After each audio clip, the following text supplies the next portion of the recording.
자, 방송이 잘 시작이 되는지 확인하고 시작을 하겠습니다.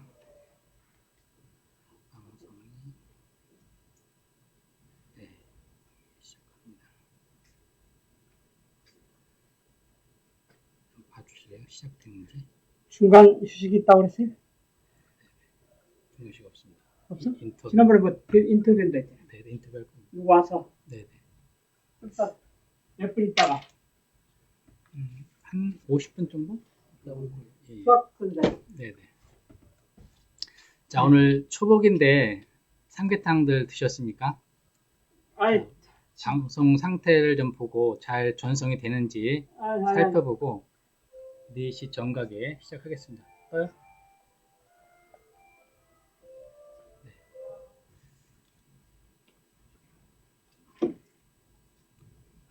집으로 가세요. 나도 집에 가서 삼계탕을 해야지. 아니, 그거 한번 떠보세요. 방송이 되나? 지금 출력이 제대로 되는가 한번. 어? 출력이 제대로 되는가 한번 봐달라고요. 네. 페이스북. 예. 자, 잠시만 기다리십시오.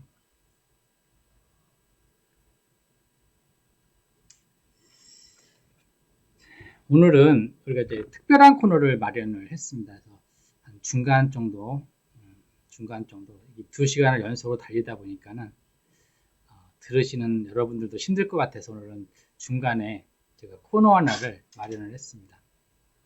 기대하셔도 좋습니다. 네. 자, 뜨나요? 고춘도서관을 해야 이거 아닌데? 넘겨볼게. 아직 안 떠요? 내가 고천도서 아니 김원배래잖아요. 고천도서관 찾아야 돼요. 지금 방송 중으로 돼 있는데. 김포도서관이요. 고천도서관. 김포 시립도서관. 네. 이렇게. 고맙습니다.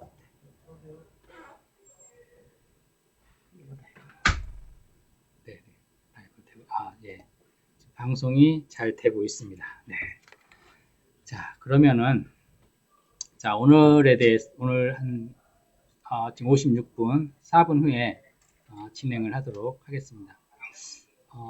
지난번 강좌가 많은 분들이 사랑을 해주셔가지고 많이들 조회수를 기록을 해주셨더라고요. 아무튼 감사드리고요. 자, 오늘은 이제 지식 정보와 관련된 역량 키우기인데 오늘도 많은 분들의 도움이 됐으면 좋겠습니다. 자, 좀 전에 말씀드렸듯이 오늘은 중간에 약간 브레이크 타임을 뒀습니다. 그래서 전문가 한 분을 모시고 이렇게 인터뷰하는 그런 시간도 갖고 있습니다. 그래서 끝까지 잘 시청해 주시기 바랍니다. 자, 3분 있다 하겠습니다. 57분인데요. 3분만 있다가 강의를 진행을 하도록 하겠습니다. 자, 이번 강의는 다음 주까지인데요. 김포 시립도서관, 고천도서관에서 주관하고 있는 코로나19 극복 온라인 화상 강좌입니다. 그래서 청소년 역량개발 진로 독서 프로그램이고요.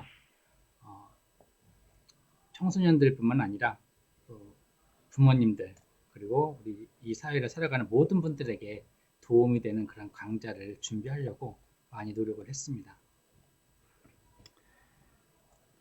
자, 주변 분들과 많이 시청하시면 도움이 되실 겁니다. 네.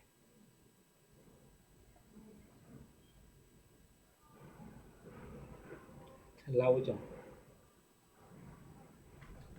이거 독서 기록자 언제까지죠?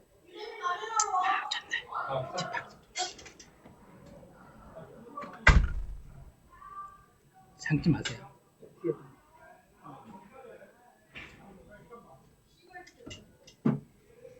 네, 지금 저희 학교가 오늘 2학년 등교인데요.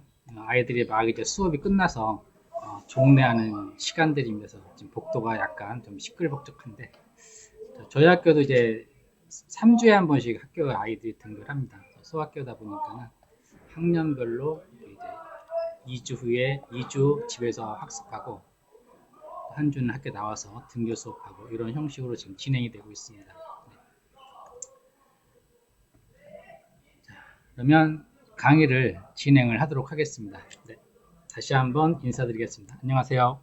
네, 장충중학교 진로진학 상담부장이면서 또 이제 작년에 책을 냈습니다. 청소년을 위한 진로 멘토링 38이라는 진로 재구성 작가 김원배입니다. 자, 이렇게 영상을 통해서 만나게 돼서 반갑고요. 자, 오늘 강좌도 이제 세 번째 강좌인데요. 코로나19 극복 온라인 화상 강좌, 즉 김포시에 있는 고천도서관에서 주관해서 진행을 하는 프로그램입니다. 제가 맡은 분야는 청소년 역량개발 진로 독서 프로그램입니다. 자, 세 번째 시간이고, 지난주에는 우리가 자기관리 역량과 학습법에 대해서 이제 수업을 했었는데요. 세 가지를 했었죠. 그래서 자아 정체감, 그리고 태도와 습관, 그리고 자기주도 학습. 자, 이 세 가지에 대해서 우리가 강의를 했었습니다. 자, 우리는 공부를 왜 해야 할까요? 또 공부를 하기 위해서 정보를 찾을 때 어떻게 정보를 찾아야 될까요? 또는 공부하면서 궁금한 것들은 누구한테 물어볼까요? 당연히 이제 부모님이나 그러니까 선생님들한테 여쭤봐야 되는데, 선생님에게 여쭤볼 수 없는 늦은 시간이라든가, 또 그러한 시간에는 우리가 어떻게 해야 될 건가? 자, 어떻게 해야 될까요? 자, 이렇게 궁금한 것들이 있을 때든가, 아니면 이제 우리가 찾아야 될 정보가 있을 때, 어떠한 사이트, 어떠한 이제 포털 사이트를 이용해서 정보를 찾을 것인가, 그 정보를 찾는 방법에 대해서 오늘 학습을 진행을 하도록 하겠습니다. 자, 세 번째 시간에는 이제 청소년 역량개발 진로독서 프로그램 세 번째 주제는 지식정보 처리 역량을 키우는 방법입니다. 그래서 저는 진로와 직업 수업을 하면서 이렇게 활동 위주의 수업을 많이 해요. 그래서 이제 아이들 스마트폰을 갖고 이제 정보를 찾아서 활동지에 작성하게 하고, 또 이제 마인드맵이라든가 비주얼 싱킹맵이라든가, 자, 이러한 것들을 표현을 해서 앞에 나와서 발표를 하든다든가, 모든 별로 이렇게 토론하게끔 수업을 자주 진행을 합니다. 자, 이러한 이제 고등학교 정보 탐색, 그리고 직업 탐색, 그리고 미래 직업 탐색, 이러한 것들을 이제 정보 탐색을 이 스마트폰을 활용해서 하거든요. 그래서 저희 학교 같은 경우에는 스마트폰을 이제 아침에 걷었다가 아이들 하교할 때 나눠주는 형태를 취하고 있는데, 이러한 형태를 취하고 있는데, 이제 제 수업 시간만은 이제 스마트폰을 다시 받아와서 수업 시간에 활용하는 그런 수업을 진행을 하고 있습니다. 잠시만 기다려 주실래요? 지금 자꾸 소리가 나는데, 네. 자, 이렇게 이제 친구들끼리 발표도 하고 개인별로 발표도 하고 이런 활동들을 많이 하고 있는데, 자, 이렇게 보다 보면은 스마트폰을 활용해서 진짜 이제 정보를 잘 찾아서 활동하는 친구들도 있는 반면에, 또는 이렇게 어떻게 어디에 가서 정보를 찾으라고 했을 때 잘 못 찾는 친구들도 많이 있습니다. 그랬을 경우에는 이제 옆에서 친구들이 많이 도와줘서 하게끔 이렇게 하고 있는데요. 자, 정보를 탐색하고 정보를 또 분석하고 그러한 걸 활용해서 활동지에 기록을 하고, 그 활동지를 또 나와서 친구들 앞에서 발표하고, 이런 활동 수업을 통해서 아이들이 정보 탐색하는 거와, 그리고 이제 발표 학습, 창의성, 이러한 것들을 이제 향상시킬 수 있는 활동들이라고 할 수가 있죠. 자, 이렇게 이제 그 정보 분석에서 활용하는 능력도 공부하는 능력만큼이나 되게 중요한 것 같아요. 그리고 요즘 시대, 4차 산업혁명 시대라고 하는데, 요즘 시대에 더군다나 이 많은 정보들을 잘 분석해서 나에게 맞는 그런 정보들을 찾아서 나의 것을 만드는 그런 능력 또한 아주 중요한 능력이라고 할 수가 있습니다. 이러한 능력들은 이제 어느 한순간에 생기는 게 아니겠죠. 그렇죠? 그래서 가정에서부터 또는 학교에서 이런 활동들을 많이 해야지 아이들이 이제 스마트폰 속에서 또는 노트북 컴퓨터 속에서 이런 정보들을 탐색하고 재조직하고 그런 분석할 수 있는 능력들을 발휘할 수 있겠죠. 자, 그래서 이번 시간에는 이제 지식정보 처리 역량을 키우는 방법에 대해서 알아볼 겁니다. 네, 다음 슬라이드를 보겠습니다. 자, 지식정보 처리 역량을 키우는 방법에는 크게 두 가지 하위 주제가 있어요. 여기 보시면 정보 처리 활용 역량, 그 다음에 문제 해결 역량, 이 두 가지 하위 역량이 있는데요. 자, 이것들 하나하나 사례를 통해서 우리가 학습을 해보도록 하겠습니다. 자, 그러면 우리가 시작을 해볼까요? 네. 자, 우리는 살아가면서 많은 지식과 또 정보를 과연 얼마나 자신의 내 것으로 만들 수 있나요? 혹시 지금 이 방송을 시청하시고 계시는 우리 시청자분들께서도 많은 정보들을 가지고 그것을 어떻게 자신의 것으로 만들 수 있을까요? 네, 한번 생각해 보셨나요? 네. 즉 정보를 자발적으로 탐색하는가 또는 습득한 지식을 어떻게 활용하는가. 자, 그리고 문제 해결을 위해서 내가 가지고 있는 그런 지식들을 어떻게 잘 활용하고 있는가.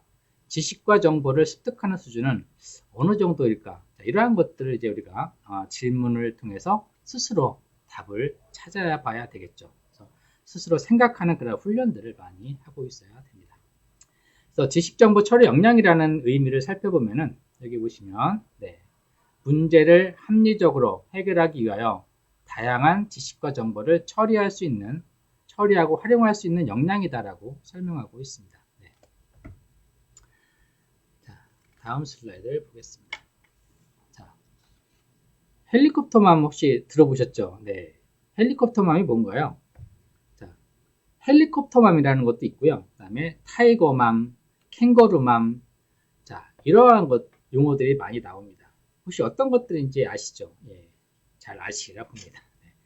자, 평생을 자녀 주위를 맴돌며 자녀의 일이라면 무조건 무엇이든지 발벗고 나서는 그 자녀를 과잉보호하고 있는 그런 이제 엄마들을 지칭해서 나온 용어들이죠. 네.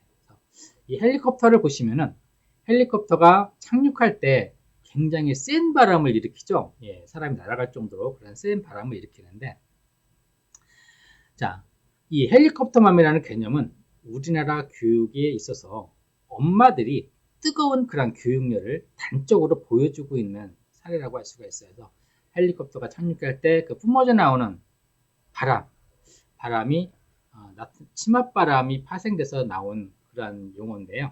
그래서 헬리콥터맘은 착륙 전에 이렇게 바람이 거세듯이 치맛바람을 일으킨다라는 의미를 가지고 있습니다. 네.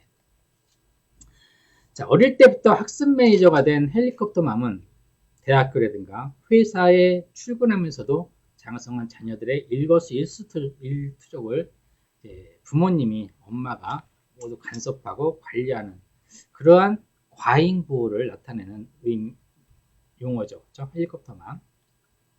자, 자녀의 숙제를 대신 해주기도 해요. 또는 학교 측의 사사건건 간섭하기도 하고요. 자녀가 사회인이 되어 직장에 다니면서도 자녀의 경력 관리에 나서서 부서 배치 이런 조정도 엄마들이 관여를 한다라고 합니다. 자, 이러한 기사들이 이제 본 것 같은데, 자, 이렇게 이제 과잉보호하고 하고는 엄마를 불러서 헬리콥터맘이라고 부릅니다. 자, 제가 여기서 왜 헬리콥터맘을 느닷없이 꺼냈을까요? 궁금하시죠? 네. 자, 초등학교 저학년은 그래도 부모님의 도움이 절대적으로 그런 시기라고 할 수가 있어요. 그렇죠? 네. 자, 학교 내에서나 가정에서나 사회성을 배우는데 부모의 역할이 지대적으로 필요한 시기가 초등학교 저학년 시기죠. 엄마의 도움이 많이 필요하고 엄마의 사랑이 또 많이 필요한 그런 시기가 초등학교 저학년 시기입니다. 자, 그렇지만 초등학교 고학년에 올라가면서는 점차 아이에게 책임감이라는 것을 줘야 됩니다. 네. 자, 그래서 스스로 책임감을 가지고 자기 일은 스스로 할 줄 아는 그런 아이로 키워야 되는데, 자, 일부의 그 학부모님들께서는 고학년이 되었어도 아직까지도 엄마가 다 해준다라고 하는 그런 이제 인식을 아이에게 심어주고 있죠. 그래서 엄마가 다 해줄 거야. 너는 공부만 열심히 하면 돼. 그리고 건강하게만 잘하면 돼. 모든 거는 엄마가 다 처리해 줄게. 자, 이런 식으로 하는 경우도 있습니다. 그래서 식당에 가더라도 어떻게 하나요? 아이의 의견을 물어보기보다는 아이의 건강을 생각해서 아이가 먹고 싶은 것보다는 아이 건강을 생각해서 엄마가 보고 엄마가 시켜주는 음식들도 많이 있죠. 자, 이러한 모든 것들이 다 이제 알아서 엄마가 처리를 해주고 있는 것들이죠. 그렇죠? 그래서 초등학교 저학년까지는 그래도 이렇게 이제 좀 부모의 도움이 필요하겠지만은 점차 아이들이 나이를 먹어가면서 점차 성장하면서 정신적으로도 성장할 수 있게 부모의 도움이 필요한데 그렇지 않은 경우가 종종 발생을 한다라는 의미입니다. 자, 이런 아이들이 중학교 오면 또 어떻게 변했을까요? 궁금하시죠? 네, 중학교 시절을 보겠습니다. 자, 모든 걸 이렇게 엄마가 챙겨주고 엄마가 관리하다 보니까는 이제 청소년기를 지낼 그런 것도 모르고 지나가는 경우가 많이 있습니다. 그래서 사춘기를 겪을 시간이 없는 거죠, 그렇죠? 그리고 엄마가 모든 것을 다 처리해 주니까, 그렇죠? 그래서 오늘 가정통신문 없니? 라고 물어보면 엄마 가방에 있어요. 저 피곤해서 먼저 잘게요. 엄마가 좀 찾아봐 주실래요? 라고 하면 어머니는 가방을 뒤져서 가정통신문을 찾습니다. 그래서 다 읽어보죠. 내일 준비물이 뭐뭐이구나. 그럼 준비물도 챙겨서 가방에 넣어놓습니다. 자, 아이는 어떻게 해요? 피곤하니까 자기 방으로 들어가서 자고 있겠죠, 그렇죠? 그래서 아이는 가방만 들고 학원으로 왔다 갔다만 하면 엄마가 모든 걸 다 해줍니다. 자, 그리고 요즘에는 수행평가까지, 초등학교는 이해가 하는데 중학교 와서도 수행평가까지 모든 것들을 어머니가 해주는 경우도 있어요. 그래서 학교로도 가끔 전화가 옵니다. 1학년 몇 반 어머님이신데 수행평가가 뭐죠? 이렇게 물어보는 부모님들 계시고요. 자, 이렇게 이제 학교의 일에 대해서 이제 많이 아이들이 할 수 있는 일들인데도 불구하고 부모님이 직접 챙겨서 하는 경우도 있습니다. 자, 곧 중3이 되었어요. 이제 고등학교 가야 될 시기인데, 자, 담임 선생님이 넌 어느 고등학교 갈 거야? 라고 물어봤을 때 아이들은 대부분 이제 자기가 하고 싶은 고등학교에 대한 정보들을 얘기합니다.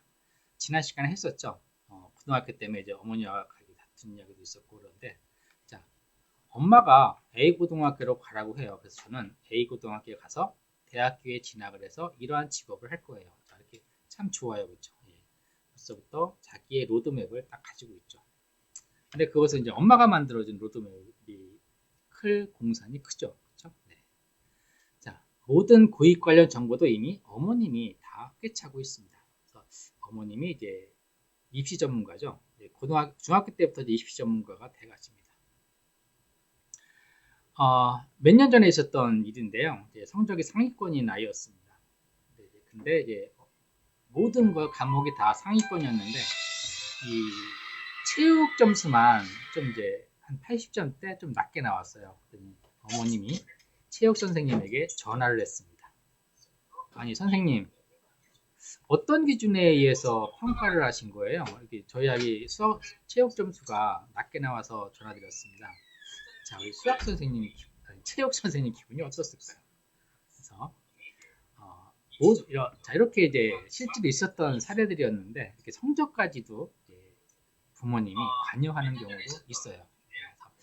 그래서 저희 학교뿐만이 아니라 종종 이제 방송에도 나오고 또 매스컴에서도 볼 수 있고 또 이제 주변 선생님들 통해서도 많이 볼 수 있는 것들인데 좀 잡소리가 들리는데 죄송합니다. 네네. 자, 이렇게 이제 여기에 계신 이제 어머님들은 이러한 일들이 없으시겠지만은, 자, 지금 이 강의를 듣고 계신 부모님들은 이렇게까지 하지 않으리라고 봅니다. 네. 자, 아이가 모든 과목에서 우수할 수는 없죠, 그렇죠? 예, 오직 성적만 바라보고 있는 그런 부모의 모습이었습니다. 자, 다음을 보겠습니다. 자, 고등학교에 가서도 똑같아요. 아이가 고등학교 가면은 대학 입시 전문가가 되어 있습니다. 엄마는 해서 정시, 수시 전형까지 엄마가 모든 것을 다 꿰차고 있죠. 네. 자, 아이의 성적이 나오지 않으면 더 잘 가르치는 학원을 찾기 위해서 주변 인맥들의 총동원해서 학원을 알아보기도 하죠. 또 대학교에 들어가도 엄마의 역할은 줄어들지 않고 있습니다. 자, 수강 신청부터 성적 관리 그리고 교수님이 점수를 낮게 주면 학교 방문하거나 전화해서 따지기도 한다고 합니다. 그래서 엄마가 모든 것을 처리해주는 그런 상황들이죠. 자, 이러한 경우가 이제 헬리콥터맘, 타이거맘이라고 할 수가 있습니다.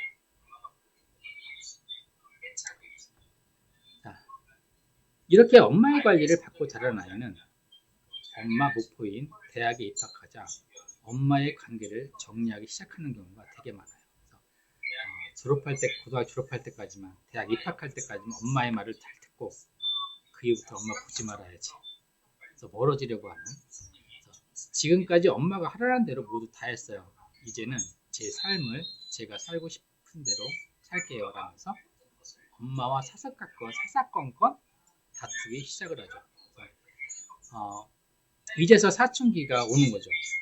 중고등학교 때 사춘기가 오지 않고 이제 대학에 들어가서 사춘기가 오기 시작하는 겁니다. 자, 지금까지 엄마가 하라는 대로 다 했는데 내가 이거 하면 안 되는 거야 라며 갈등이 깊어만 가죠. 자, 대학 졸업할 때까지 스스로 해본 것이 없는 사람은 자, 이 사회에 나가서 무엇을 할 수 있을까요? 중고등학교 때 배웠어야 될 관계와 정보 활동 등을 다시 배워야 할까요? 네. 자, 자녀 발달 단계에 따라서 스스로 학습할 수 있는 그런 기회들이 있어야 됩니다. 네. 자, 이러한 기회들을 누가 차단한 건가요? 네, 엄마가 차단을 한 겁니다. 부모님이 차단을 한 거죠. 그래서 아이들이 스스로 그런 정보를 찾고 정보를 활용할 수 있고 정보를 분석할 수 있고 자, 이러한 것들이 아이들의 단계별로 나이를 먹어가면서 단계별로 처리할 수 있는 책임감과 기회를 우리는 주어야 합니다. 자, 그래야 유용한 정보와 가짜 정보를 분류할 수 있는 안목, 통찰력이 생기겠죠. 그렇죠? 네. 자, 혹시나 자녀들이 스스로 할 수 있는 기회를 주지 않으신 적 있으신가요? 네, 있으시다면 지금부터라도 스스로 할 수 있는 기회를 주시기 바랍니다. 자, 지금 시끄러우시죠? 네. PD님이 잠깐 자리를 비웠습니다. 잠깐만요. 죄송합니다. 네.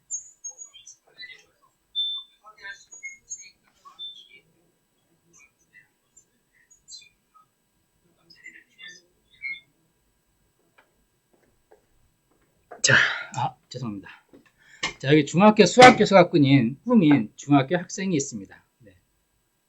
자, 이 학생이 교사가 되기 위해 준비할 것은 무엇일까요?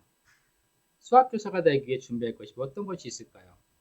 한번 생각해 보실까요? 네. 우리 이 학생이 수학교사가 되기 위해서 준비해 나가는 과정을 같이 살펴보겠습니다. 자, 먼저 인터넷 포털 사이트에서 수학교사가 되는 방법을 찾아봅니다. 네. 먼저 우리 구글에서 수학교사가 되는 방법을 찾아봤어요. 네. 자, 여기 보니까는 639만 개의 정보가 있다라고 나오죠. 그렇죠? 예, 이 정보를 다 우리가 알아볼 수는 없습니다. 자, 여기 보면 제일 먼저 나온 것이 이제 수학교사 커리어넷에 있다라고 있죠. 예, 커리어넷에 대해서는 조금 더 알아볼 겁니다. 네. 그리고 수학교사 직업정보, 직업백과 이런 정보들이 나오고 자, 이렇게 수학교사 이러한 것들이 많이 우리가 찾아볼 수 있는데 이 많은 정보를 통해서 관심 가고 있는 그 주제를 가지고 제목을 클릭을 해서 정보들을 하나하나 선택을 해 봐야 되겠죠. 그렇죠? 네. 대부분 첫 화면에서 비춰지고 있는 이런 정보들은 우리가 대부분 살펴보게 됩니다. 그래서 639만 개의 정보가 있지만 앞에 첫 페이지에 나오는 정보들을 우리가 대부분 살펴보게 되죠. 자, 이것은 네이버 사이트입니다. 그래서 네이버에서 수학교사가 되는 법을 이제 찾아봤더니 수학교사 되는 법에 대해서 지식인에 물어본 정보들이 뜹니다. 중등 수학교사가 되는 법 좀 알려주세요. 사립중학교 수학교사가 되는 법을 알려주세요. 중등교사가 되는 법을 알려주세요. 자, 이렇게 이제 지식인에게 물어보면 거기서 이제 관련된 이제 전문가들이 답변을 해주죠. 이러한 정보들을 활용할 수도 있겠죠. 그렇죠? 네. 자, 이렇듯 구글이나 네이버에서 궁금한 것을 검색하면 검색어와 관련된 정보들을 이제 화면에 가득 채워줍니다. 저 같은 경우에는 이제 신문이나 텔레비전을 이렇게 보다가도 궁금한 것들이 나오면은 바로바로 이렇게 핸드폰으로 검색을 해서 어떤 내용이야 이렇게 하면서 찾아보는 경우도 많이 있습니다. 자, 요즘 세상에 암기를 하지 않더라도 이렇게 검색만 하면 바로바로 우리가 알 수 있는 정보들이 부수히 많이 열려 있고 또 우리가 그러한 시대에 또 살고 있습니다. 그래서 도서관에 가지 않아도 이제 가정에서 이렇게 또 스마트폰 하나만 들고 갖고 있어도 이러한 수학교사가 되는 그런 정보들을 우리가 살펴볼 수가 있겠죠. 자, 아까 커리어넷에서 검색했을 때 제일 먼저 화면에 첫 줄에 나왔던 게 커리어넷 수학교사라는 정보였습니다. 그렇죠? 네. 자, 이번에는 다양한 이런 진로 정보를 얻을 수 있는 커리어넷에서도 수학교사에 대한 정보를 찾아볼 수가 있죠. 커리어넷은 직업 정보뿐만 아니라 고등학교, 대학교의 학과 정보, 그리고 진로 상담, 그리고 직업과 관련된 동영상, 진로 심리 검사 이러한 자료들을 또 얻을 수 있는 그런 사이트예요. 그래서 진로 상담이나 진로 심리 검사 같은 경우에는 회원 가입을 해야 됩니다. 그래서 무료이고 회원 가입을 했을 경우에 심리 검사나 상담을 했을 때 답변을 받을 수가 있고요.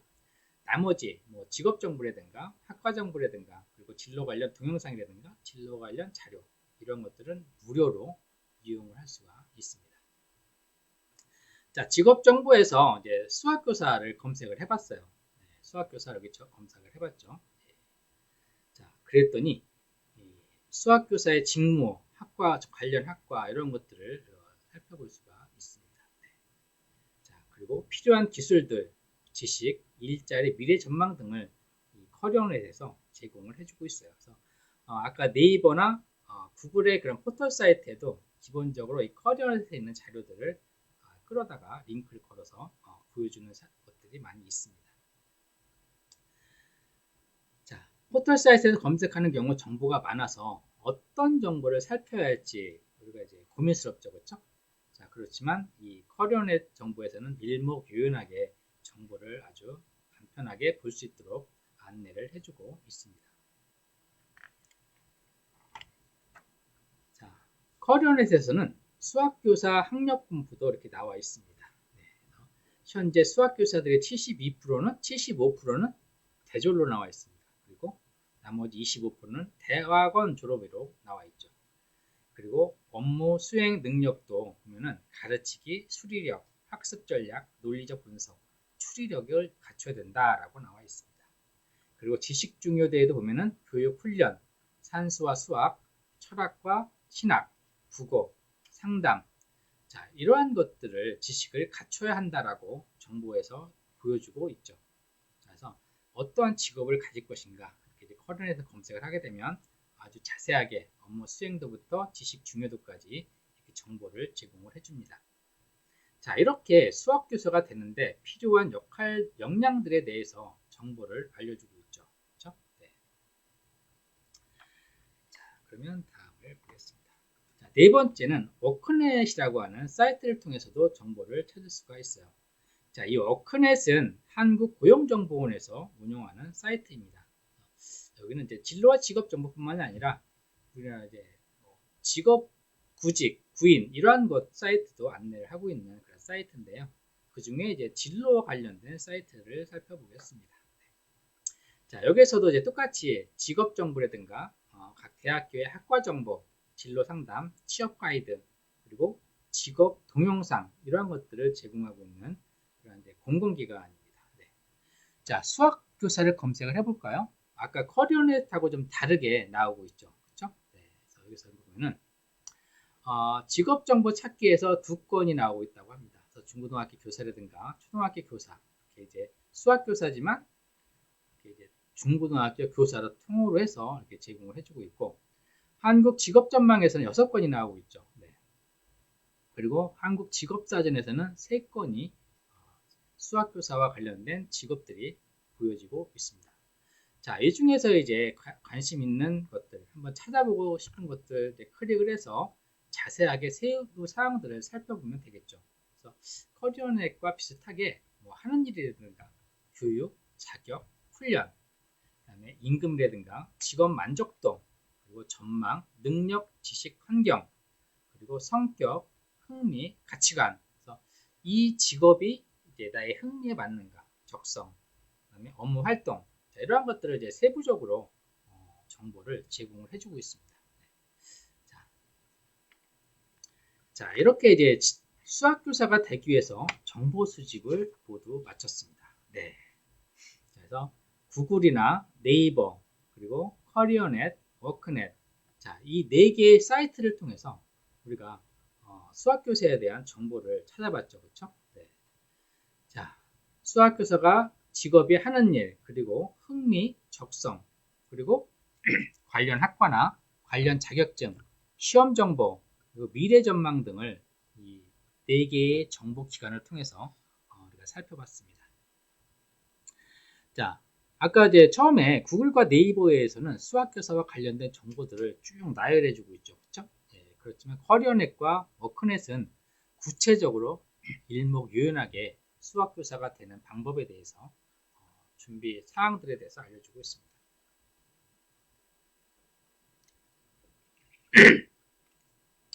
자, 여기에서 이제 수합한 그러한 이제 정보들을 정리를 해야 되겠죠. 그렇죠? 예, 정리를 해야 됩니다.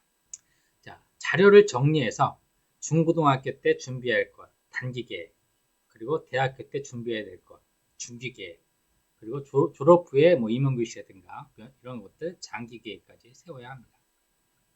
그리고 임용이 돼서 어떠한 수학교사가 될 것인가 이렇게 장기 계획을 세워야 되겠죠. 그래서 모아진 자료들을 단기, 중기, 장기로 나눠서 정리를 해야 됩니다. 네.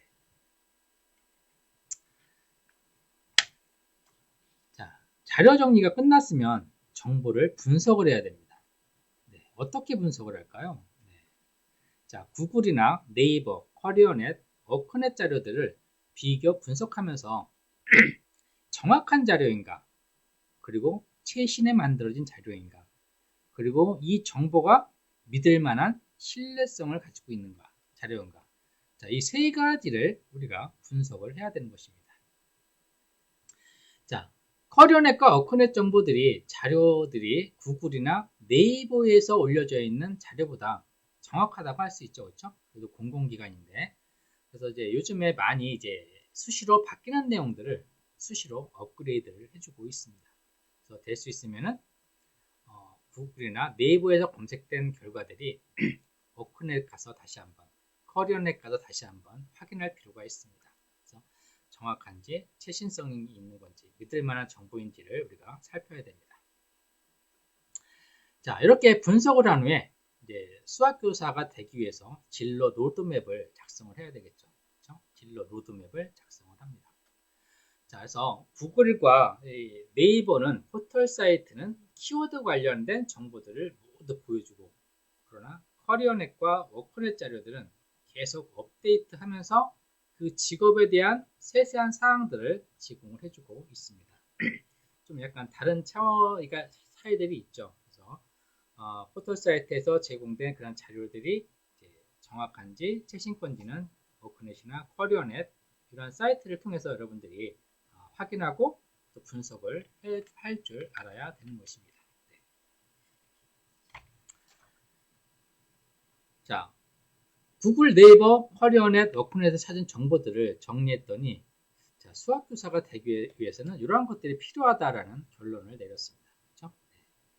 자, 그래서 대학교에 가서 수학교육과나 수학과 또는 자연계열 학과를 다닐 경우에 자연계열인 경우에는 좀 이따 말씀드리겠지만 중등 2급 수학교사 자격증이 있어야 되겠죠. 그렇죠? 네.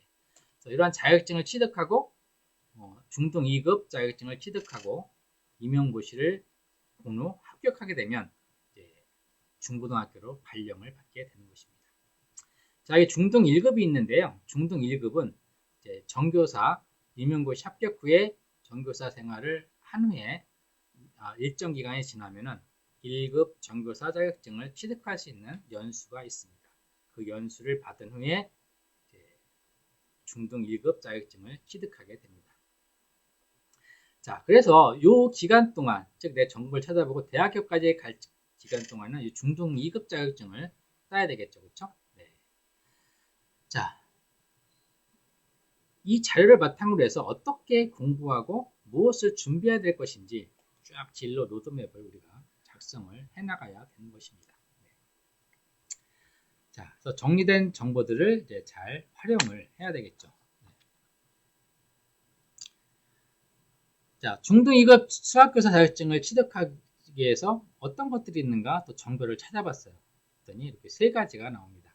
그래서 고등학교까지 열심히 공부하고 각 대학 4년제 대학에 사범대학이 있나 살펴봐야 됩니다.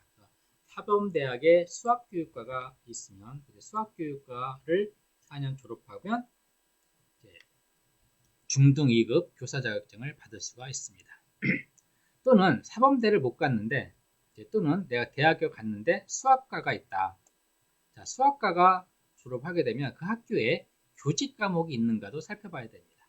그래서 수학과가 있고 교직 과목이 있으면 그 교직 과목을 또 따로 별도로 이수하게 되면은 성적이 되면 중등 2급 수학교사 자격증을 취득하게 됩니다. 네.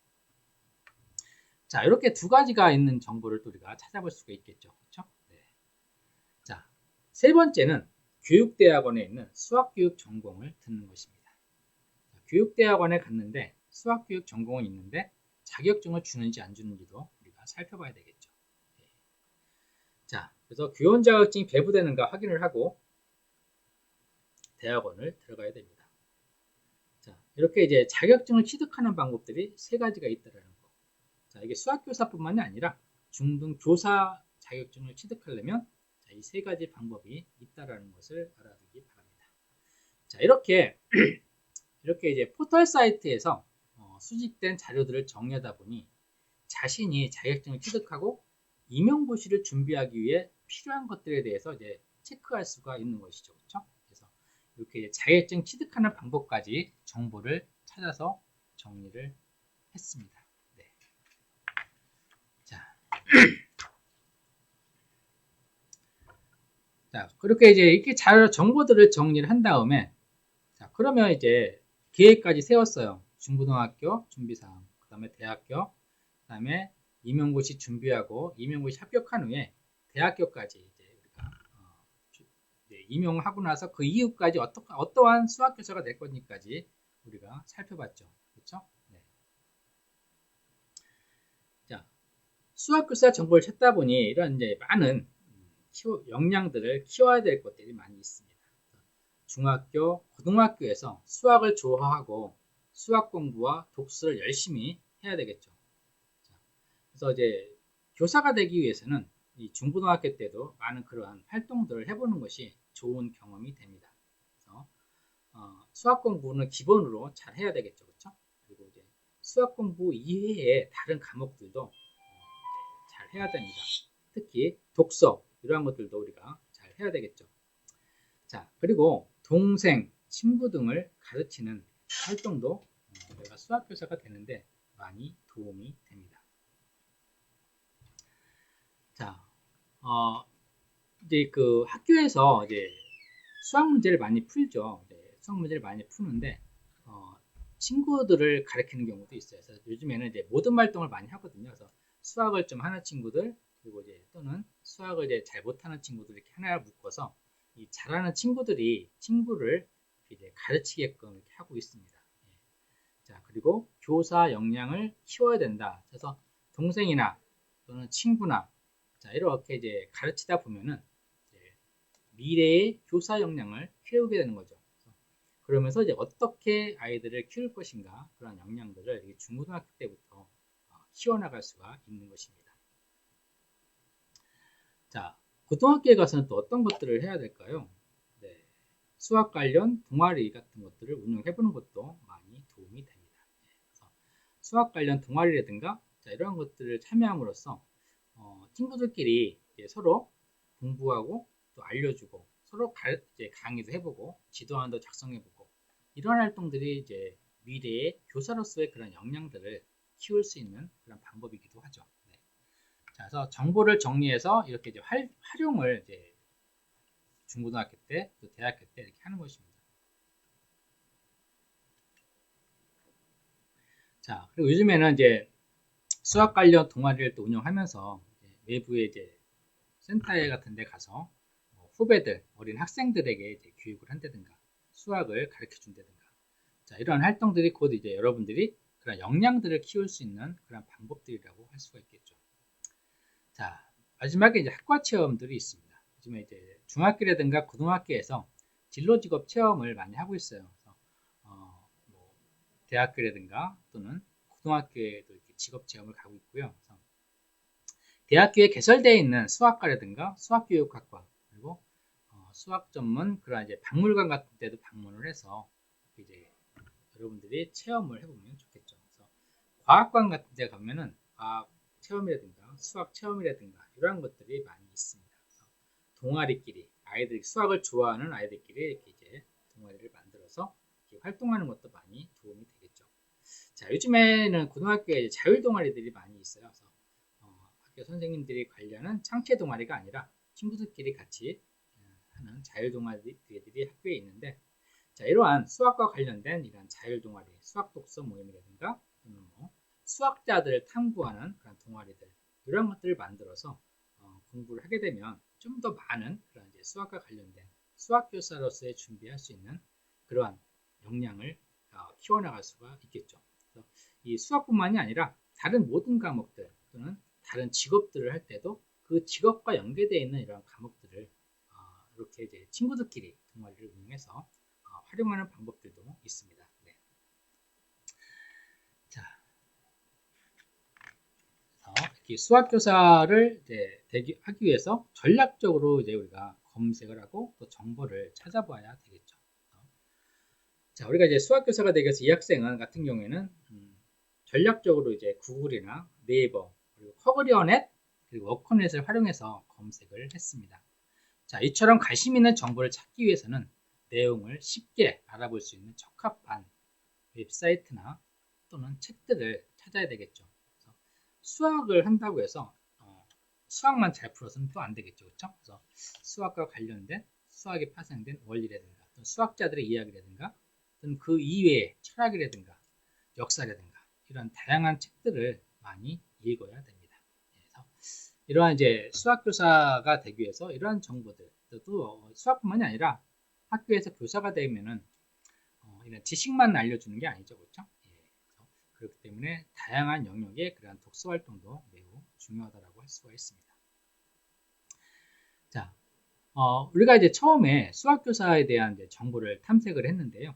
자, 이러한 정보를 탐색할 때는 내가 수학 교사가 되기 위해서 키워드를 어떤 것들을 작성을 할까 이러한 것들을 또 살펴봐야 됩니다. 그래서 키워드의 목록들을 정리한 후에 그런 정리를 한 후에 그걸 차례대로 순차적으로 검색을 하다 보면은 다양한 검색별로 다양한 그런 의견들을 정보들을 얻을 수가 있습니다. 그래서 뭐 예를 들어서 수학교사 키워드를 활용한다든가 또는 수학이라는 키워드를 활용한다든가 또는 중등교사, 자, 중등교사라고 치면은 교사와 관련된 그런 자료들이 많이 뜨겠죠. 그렇죠? 네. 자, 그 다음에 수학과, 수학 교육과, 교사가 되는 방법, 자, 이러한 것들을 하면 되겠습니다.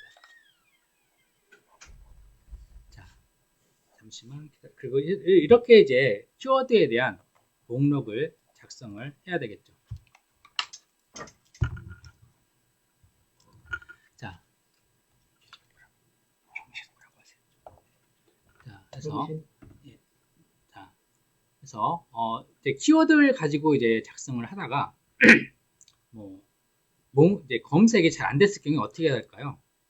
그리고 키워드를 바꿔야 되겠죠, 그렇죠? 네, 그래서 키워드를 이렇게 바꾸면서 이제 수정해가면서 모든 계획은 수정을 해가면서 해야 되거든요. 그래서 자, 어느 키워드를 사용하느냐에 따라서 검사 결과가 다양하게 나옵니다.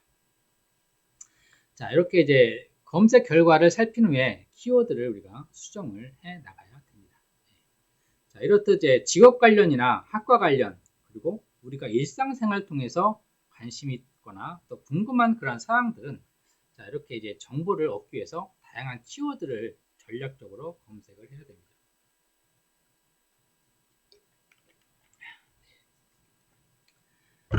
자,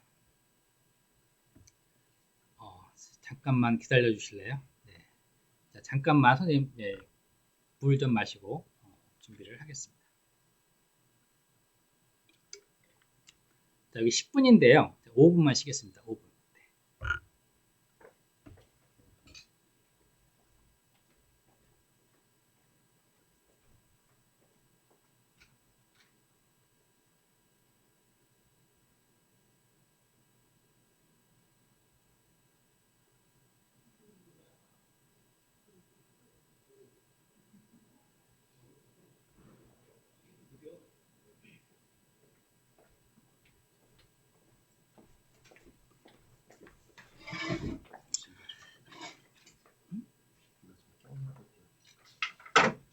보면서 자, 가까이 좀 보십시오. 미니 인터뷰를 제가 준비를 했습니다. 화면 잘 보이시나요? 이만 찍으세요.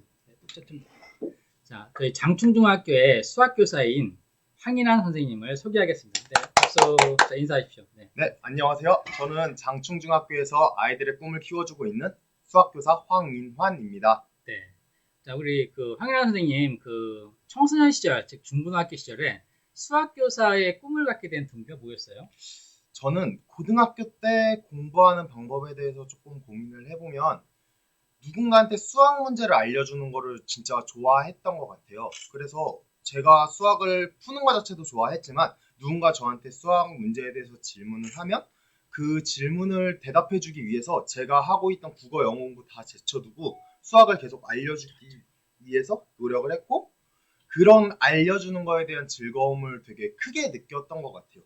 그래서 항상 그런 식으로 수학을 그 친구한테 더 쉽게 알려주기 위해서 노력을 하고 그 알려주는 즐거움이 지금의 이 교사의 자리에 오게 되지 않았나 싶기도 합니다. 예, 말씀 감사합니다. 자, 그럼 두 번째 질문인데요. 수학교사가 되기 위해서 이 고등학교 때 어떤 준비를 하셨어요? 약간 그 수학 교사가 되기 위해서 제가 지금 생각해 봤을 때 어떤 준비를 했을까라고 생각을 해본다면 수학을 어떻게 하면 쉽게 알려줄 수 있을까라는 게 되게 중요했던 것 같아요.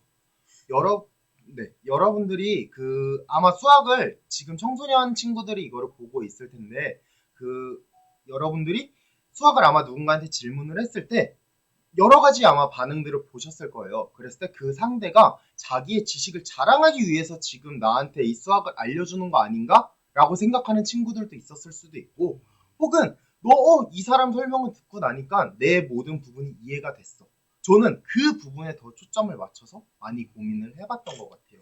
자, 그러면 이제 수학교사가 되기 위해서 정보를 어떻게 찾았어요? 어떤 정보? 어디서 그런 정보를 얻었나요? 사실 제가 수학 교사가 되는 길에 있어서 조금은 저는 돌아서 왔다고 생각이 들어요. 제 학창 시절 얘기를 조금 해드리면 저는 고등학교 때 수학 교사 하면 저희는 문이과가 있던 시절이었으니까 그때 보통 이과를 생각하시잖아요. 네. 근데 저는 그때 좀 잘못된 선택으로 문과를 선택을 했었고 고등학교 2학년 때 진짜 많이 방황을 했었어요. 왜냐면 문과인데 수학을 좋아해서 항상 선생님한테 가서 저는 수학이 너무 하고 싶은데 어떡해요? 해서 막 전과를 해라 이런 소리도 하셨는데 그때는 용기가 없어서 매번 그냥 저는 수학하기 위해 경제학을 전공해 보겠습니다. 이런 식으로 고민을 해봤던 것 같아요. 근데 이 상황에서 교육학과라는 곳을 진학을 하면 수학교육학과를 복수 전공할 수 있고 수학 선생님이 될 수 있는 길이 있어요 라는 정보를 알게 되었고 그 정보 덕분에 제가 교육학과를 진학해서 수학교육학을 복수 전공을 하고 지금 이 자리에 앉아 있을 수 있게 되었습니다. 예, 말씀 감사합니다. 네. 자, 그러면 이제 제가 이제 이거 한 40분 동안 수학교사가 되는 그런 자질에 대해서 이제 강의를 했었는데, 자, 수학교사이신 선생님이 생각하기에 자, 수학교사가 되기 위해서 필요한 자질이 뭐가 있을까요? 우선은 제가 교사라는 직업에 대한 자질을 말씀을 드리고 싶어요. 왜냐면 그 교사라는 자질에서 과목이 추가된 게 수학교사, 영어교사, 사회교사 뭐 이런 식으로 과목에 대해서 가르치는 거기 때문에 네네. 우선 교사의 자질은 총 3가지가 있다고 생각이 들어요. 첫 번째로는 아무래도 자기의 전공 과목, 수학, 저는 수학이니까 수학을 잘 가르칠 수 있는 거에 대해서는 네. 끊임없이 연구하고 노력을 해야 된다라고 생각을 합니다. 예, 감사합니다. 네. 자, 그럼 마지막 질문입니다. 자, 지금 이제 대학교에서 임용고시를 준비하는 친구들도 있을 거고, 그리고 이제 중고등학교 학생들 중에 이게 수학교사가 되려는 친구들도 있을 거예요, 그렇죠? 자, 우리 그 친구들에게 좀 한마디, 좀 따뜻한 그런 격려 한마디 좀 해주시죠. 아마 누군가 나로 인해서 그 상대방의 인생이 결정짓는다라는 것 자체가 진짜 위대한 일이라고 생각이 들어요. 근데 그것 자체가 만약에 저는 어렸을 때 수학을 좋아했고 누군가 이야기를 들어주는 걸 너무 좋아했는데 아마 지금 시청자분들도 그러한 그러니까 그러한 자질을 가지고 계시다면 충분히 수학교사가 될 수 있다라고 생각이 들거든요. 그래서 여러분들이 꿈을 가지게 되시고 예를 들어서 자기가 수학을 좋아하고 내가 남의 이야기를 듣는 거를 좋아한다라고 생각이 든다면 충분히 수학교사가 될 수 있지 않을까. 그 힘 하나만으로도 분명히 임용고시라는 것을 준비하는 데 있어서 충분히 노력하면 합격할 수 있고 이러한 결과물은 좋게 나올 수 있다라고 생각이 듭니다. 자, 그럼 마지막으로 갑자기 질문이 생각이 났습니다. 네. 자, 요즘 선생님은 그 정보를 어디서 많이 얻으세요? 제가 얻는 정보는 저는 사실 아직은 글이 조금 더 좋은 것 같아요. 왜냐면 요즘 정보가 생각보다 유튜브라고 해가지고 예전에는 글로 제가 필요한 부분만 따서 이렇게 정보를 보고 이랬었는데 네. 요즘은 영상으로 많이 정보 컨텐츠가 제공이 되잖아요. 근데 네. 저도 거기에 익숙해지기 위해서 노력은 하지만 아직은 글로써 더 많이 찾는 거를 좋아라 하고 많이 글로써 보고 찾고 있습니다. 자, 수고하셨습니다. 감사합니다. 수고했어요. 네. 네.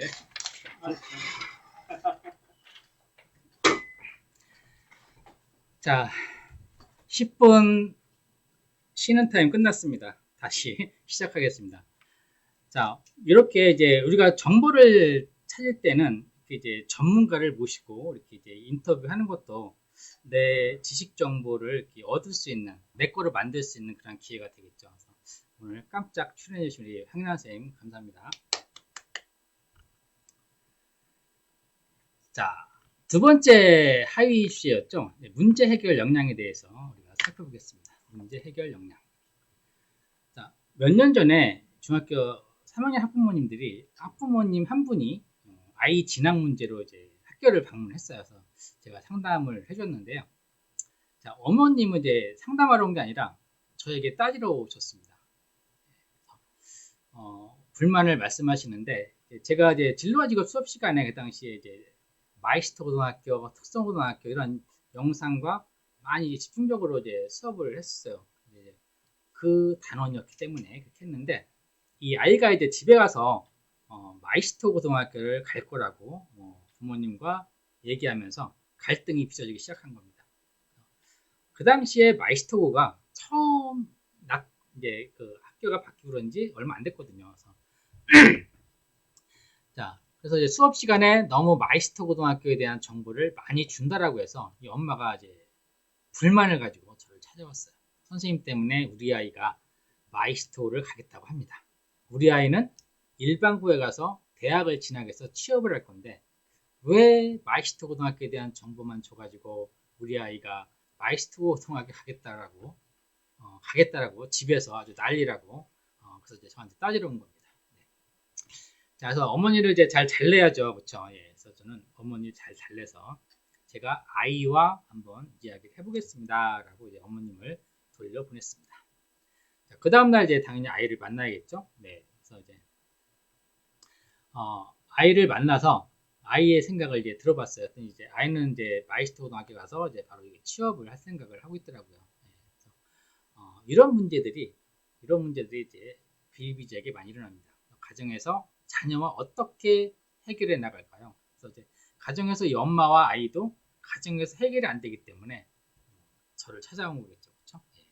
그래서 이런 진학 문제뿐만이 아니라 취업 문제라든가 또 이제 우리가 일상생활 속에서 많은 가정에서도 갈등이 생길 수 있고 또 학교에서도 문제가 생길 수도 있고 그리고 이 취업을 했어도 직장 내에서도 이런 문제들이 많이 발생을 하고 또 의견 충돌이 있게 됩니다. 그렇죠? 네. 자, 이런 문제들을 어떻게 풀어갈까요? 한번 다음을 보겠습니다.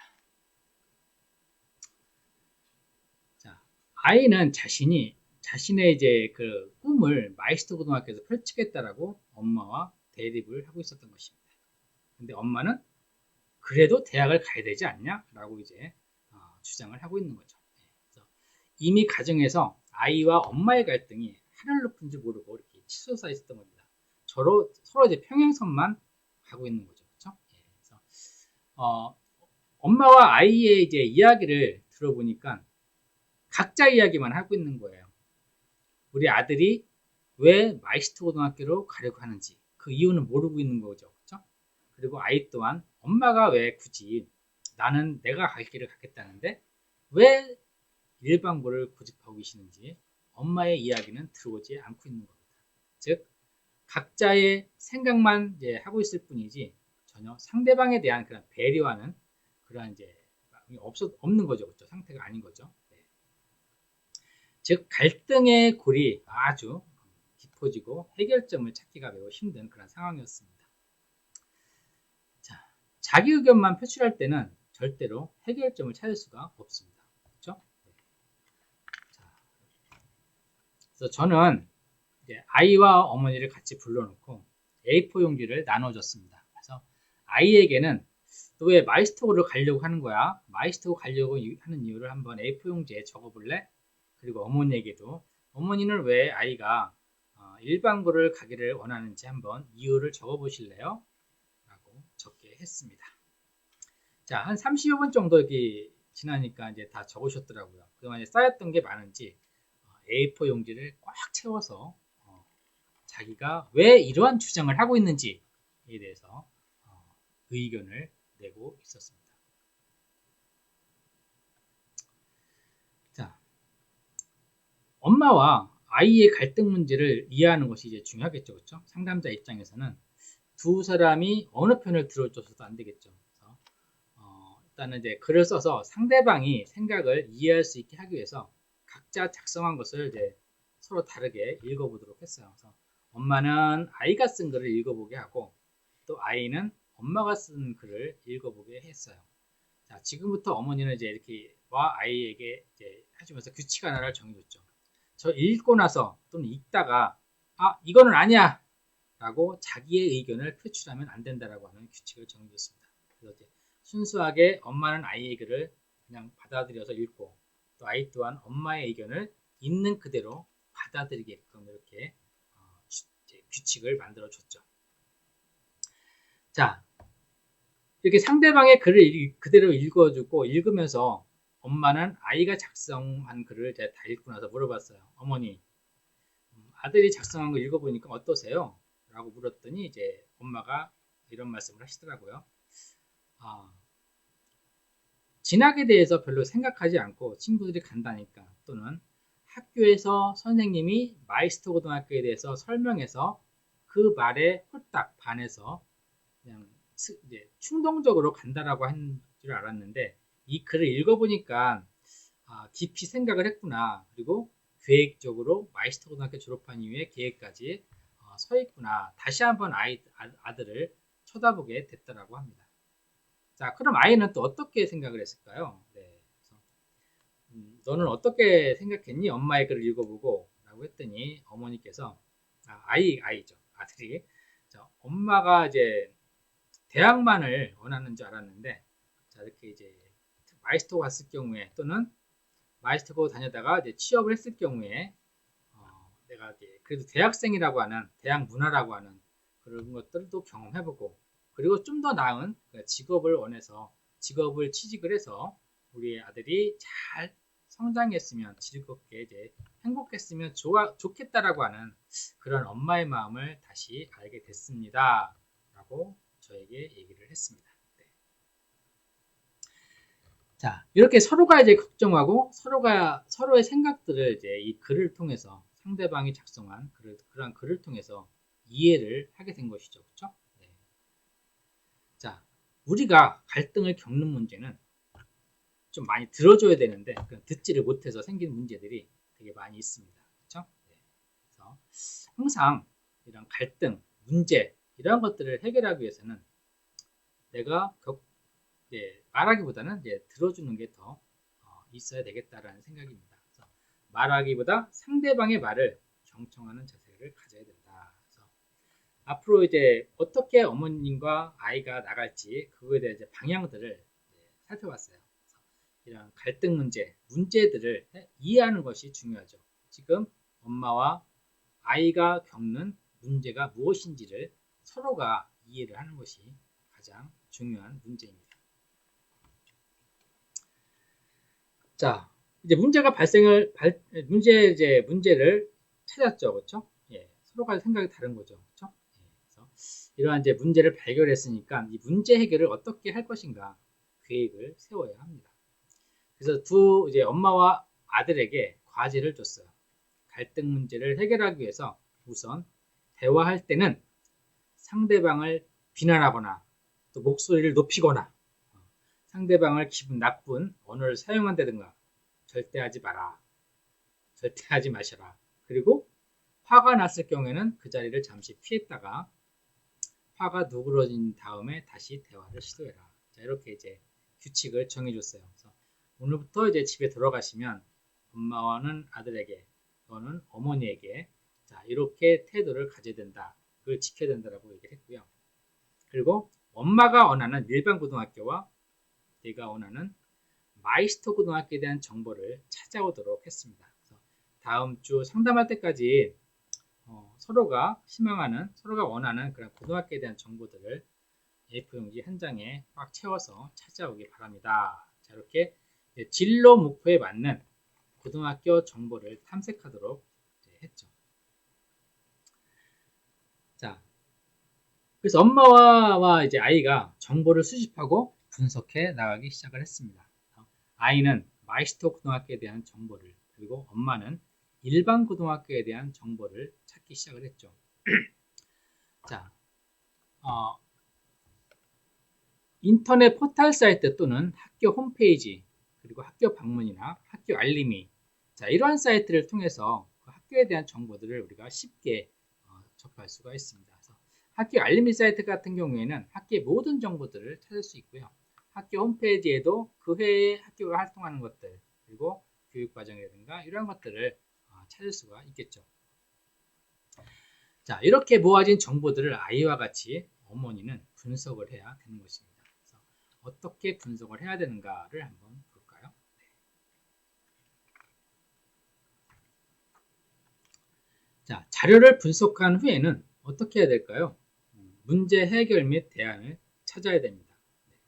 네. 잠시만요. 자, 엄마와 아이가 고등학교 진학에 관한 정보를 분석한 후에 좀 더 아이의 진로 목표, 아이의 꿈을 이룰 수 있는 그러한 고등학교를 선택을 해야 되겠죠. 그래서 이 아이와 이 어머니께서는 아이가 원하는 대로 마이스터 고등학교 진학을 합의했습니다. 네. 잘 됐죠. 네. 그래서 단 엄마는 아이가 그래도 내가 대학교 갔으면 좋겠어 라는 아쉬움을 표현했고, 아이는 그런 엄마의 아쉬움을 해결해 주겠다라고 말을 했습니다. 요즘에 이제 마이스터 고등학교 졸업하고 직장 생활 하다가 대학교를 가고 싶으면은 대학교에 재직자 전형이라는 게 있습니다. 네. 그래서 선취업 후진학 제도를 이용하면 된다라고 말씀을 드렸고, 그래서 아이도 이제 마이스터 고등학교를 다니면서 또 대학에 대한 이제 생각도 있을 거고, 또 이제 고등학교 졸업한 후에 취업을 한 후에 대학교에 대한 그런 생각도 있을 겁니다. 그렇죠? 그랬을 때는 이 선취업 후진학 제도를 이용해서 대학에 진학할 수 있다라고 하는 그런 정보를 이제 알려줬죠. 자, 이렇게 이제 대안까지 우리가 찾아봤습니다. 아이를 통해서. 자, 이러한 갈등이나 문제를 해결하는 그런 능력을 기르기 위해서는 깊이 있는 사고가 동반되어야 합니다. 즉, 생각을 많이 해야 된다는 얘기죠. 그렇죠? 그래서 기분대로, 감정대로 이렇게 표현하는 것이 아니라 항상 뭔가 이제 문제 해결하기 위해서는 정보도 찾아보고 책도 읽어보고 많은 자료를 모아서 어떻게 해결해 나갈 것인가 깊이 있는 그러한 생각을 해야 됩니다. 그리고 머릿속으로 상상을 해야 되겠죠. 그렇죠? 시뮬레이션을 통해서 끊임없는 훈련을, 정신적인 그런 훈련을 생각을 해야 되는 것입니다. 자, 이러한 깊이 있는 문제에 대해서 몰입했을 때, 문제를 해결하려고 하는 그런 몰입했을 때 문제 해결 능력이 극대화되겠죠. 자, 이러한 경험들이 이제 많다 보면은 쉽게 문제 해결할 수 있는 그런 역량들을 우리가 찾을 수가 있는 것들입니다. 자, 그래서 결국에는 이 친구는 이제 마이스터 고등학교 가서 열심히 공부하고, 그리고 취업한 후에 이제 대학교 준비도 하고 있다라고 하는 소식을 저에게 전해오기도 했습니다. 이렇게 이제 중학교 3학년 때 엄마와의 많은 그런 갈등들을 겪었지만, 자, 이렇게 상담을 통해서 또는 정보를 찾고 또 학교 방문을 통해서 이렇게 이제 문제를 해결해서 지금 이제 이러한 이제 자기가 꿈을 키워가고 있는 것이죠. 네. 자, 자, 지금까지 지식정보 처리 역량의 하위 요소인 정보 처리 역량과 문제 해결 역량에 대해서 이제 두 가지의 사례를 가지고 우리가 살펴봤습니다. 자, 지금까지 살펴봤던 사례 중에서 살펴봤던 이제 정보들을 다시 정리를 해보겠습니다. 자, 첫 번째는 정보 수집을 계획하라이죠. 그래서 지금 이제 내게 필요한 정보가 구체적인 정보인지 파악을 해야 됩니다. 그리고 이 정보를 어디에서 찾을 수 있을까라는 것을 먼저 파악을 해야 되겠죠. 그렇죠? 그래서 요즘엔 어떤 키워드를 입력해도 키워드 관련 방대한 자료들이 쫙 나옵니다. 아까 이제 첫 화면에서 봤었죠. 구글에 수학교사 치니까 600억 개가 넘는 그런 정보들이 쫙 나왔었습니다. 그래서 키워드를 잘 선택을 해서 키워드를 잘 검색을 했을 경우에 많은 정보들, 좀 더 질적으로 우수한 그런 정보들을 찾을 수가 있겠죠. 그래서 처음에는 이런 이제 정보를 어디서 어떻게 찾을 것인가 그런 이제 정보 수집 계획을 세워야 됩니다. 자, 두 번째는 정보를 탐색하고 검토를 해야 되겠죠. 그렇죠? 네.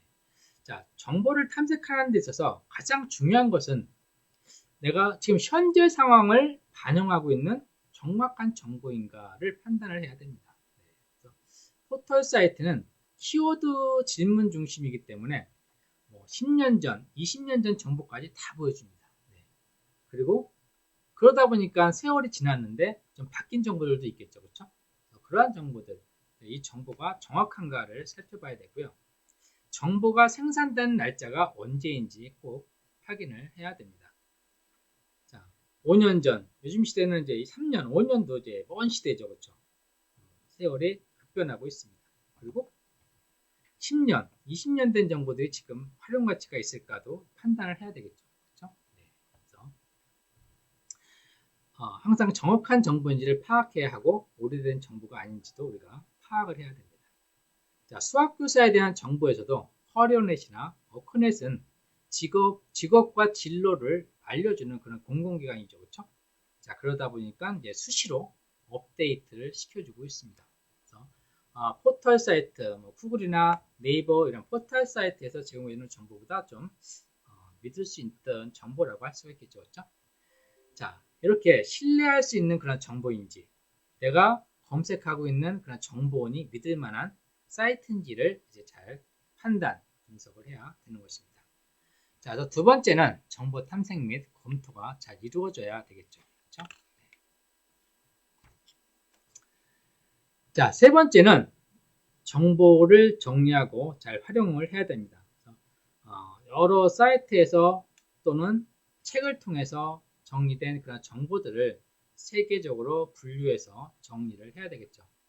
자, 아까 이제 단기 계획, 중기 계획, 장기 계획별로 이렇게 분류하는 방법도 있고요.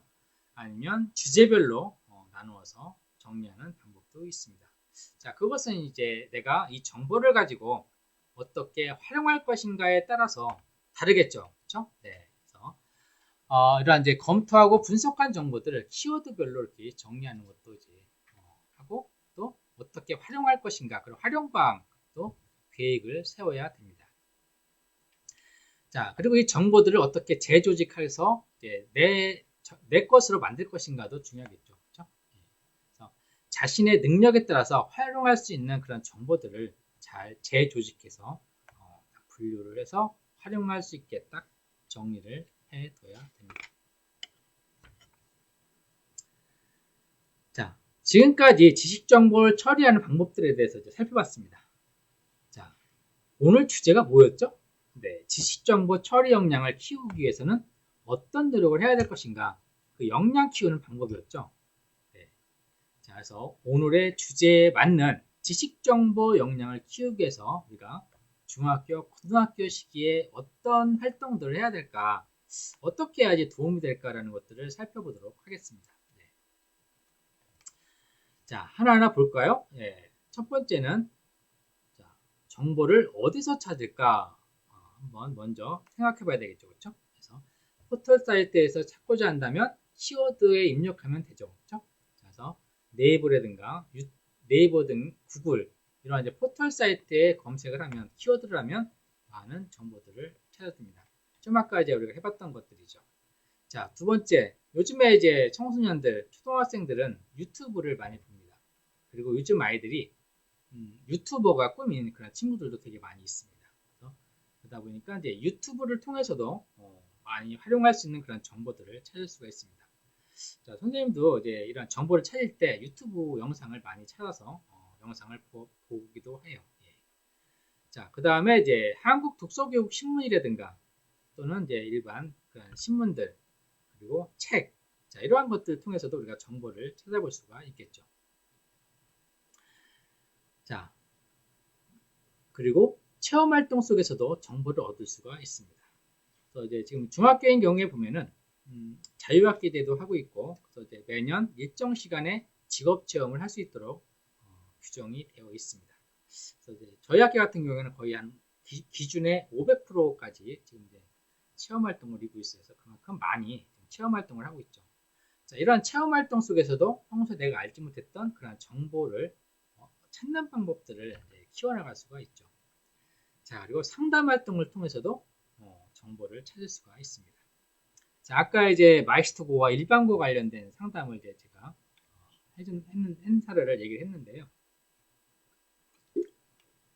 학교에 계신 담임 선생님이나 또는 상담 선생님 또는 저같이 이제 진로 진학 상담교사, 자, 이렇게 이제 선생님 찾아가서 상담을 신청하면 아주 친절하게 많은 정보들을 얻을 수가 있습니다.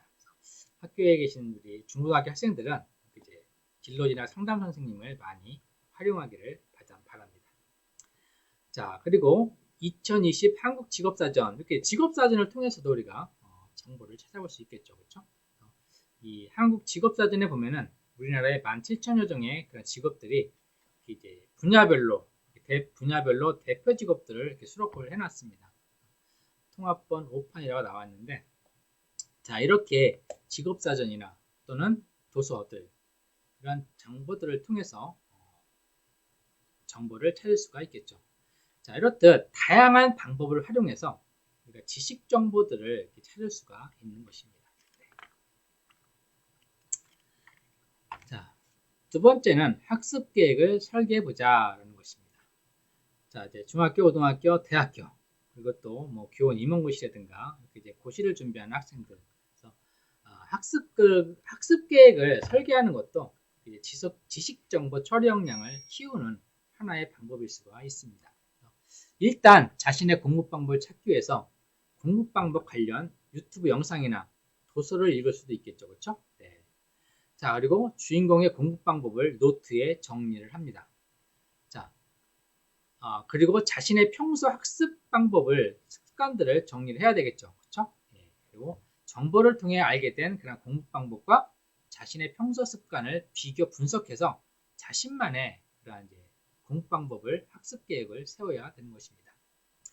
자, 이러한 공부 방법에 대한 자료들이 인터넷이나 유튜브 그리고 도서에서 많이 찾을 수가 있겠죠. 그렇죠? 네. 자, 그 방법들을 다 볼 필요는 없어요. 그렇죠? 다 우리가 그 방법을 어떻게 다 봅니까? 그렇죠? 볼 필요는 없고 몇 가지만 가지고 자신의 공부 방법을 비교 분석해서 자신만의 학습 계획을 설계해 나가면 되는 것입니다. 네. 자, 그 다음에 해외여행 계획을 세워보는 것도 지식정보 역량을 키우는 중요한 방법 중에 하나이기도 해요. 그래서 부모님과 같이 해외여행을 간다거나 또는 국내 여행을 간다거나 이랬을 경우에 부모님에게 맡기지 말고 여러분이 한번 여행 계획을 한번 세워보세요. 그래서 여기 예시를 보면은, 자, 가고 싶은 국가 한 2곳이나 3곳을 선정을 합니다. 그래서 여러분들이 인터넷 정보라든가 여행과 관련된 책이라든가, 자, 이러한 자료들을 통해서 세 나라의 문화, 치안, 교통 상태를 파악을 해보는 거예요. 그래서 쫙 일목요연하게 세 나라의 문화라든가 치안이라든가 교통을 파악해서 정리를 해두면 좋겠죠. 자, 문화, 치안, 교통 상황 등을 여행사 홈페이지나 포털 사이트에 보면은, 자, 해당 국가에 관련된 정보들이 많이 나와 있어요. 네. 그래서 여행사 홈페이지도 있겠지만 그 국가에 여행을 다녀오셨던 분들이 여행 후기를 통해서도 알 수 있는 것들이죠. 자, 이렇게 이제 검색어만 치면은 쉽게 이런 정보들을 얻을 수가 있습니다. 또한 해외 자유여행 관련 정보를 제공해주는 그런 사이트도 있습니다. 그래서 이렇게 이제 해외에 가서 미리 체험할 곳, 관광할 곳, 그런 이제 입장권을 미리 국내에서 끊을 수도 있는 그런 사이트도 있더라고요. 예, 그래서 이러한 계획들을 한번 세워보는 거죠. 그러면 한번 세워보면 이제 이러한 정보들은 어디서 찾는 거구나, 이러한 정보를 찾았을 경우에 어떻게 활용하겠다는 것까지 우리가 알 수 있겠죠. 자, 해외여행 시 교통과 치안도 아주 중요해요. 그렇죠? 또한 잠자고 먹거리도 아주 중요하겠죠.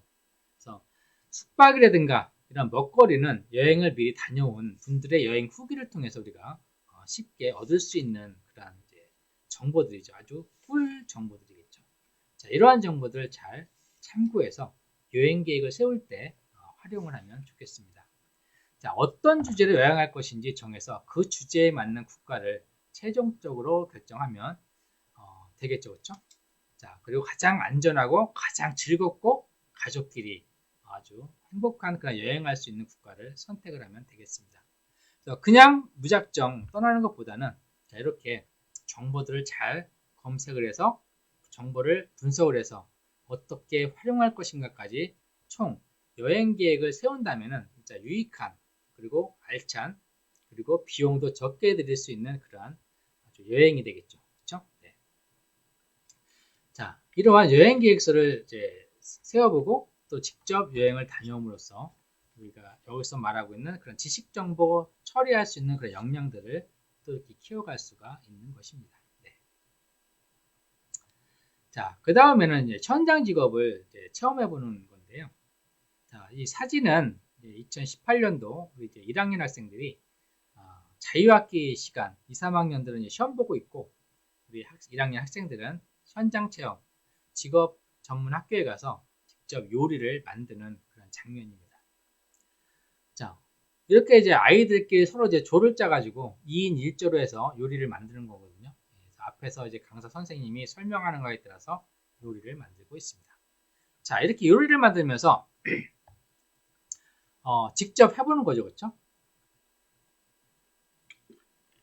자, 직접 해보고 또 직접 손으로 만들어보고 잘라보고, 자, 경험하면서 새로운 정보를 얻게 되는 겁니다. 자, 이런 직접 체험하면서 하는 정보들은 내 것이 되기 확률이 높죠.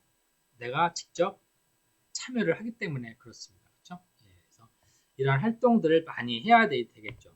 그래서, 새로운 정보를 습득하게 되고, 그리고 이제 모든 별로 하다 보니까 2인 1조로 하다 보니까 친구들과 많은 이야기를 하게 됩니다. 그래서 친구들과 많은 이야기를 하면서 친구와의 그런 관계도 좋아지고, 또 어떤 일을 할 때는, 문제 해결할 때는 그런 이제 협력할 줄 아는 그런 힘도 키워지는 거죠. 그래서 이런 체험 활동 속에서, 모든 활동 속에서 아이들이 이런 이제 역량을 키워나갈 수가 있습니다. 자, 그 다음을 살펴보겠습니다. 네.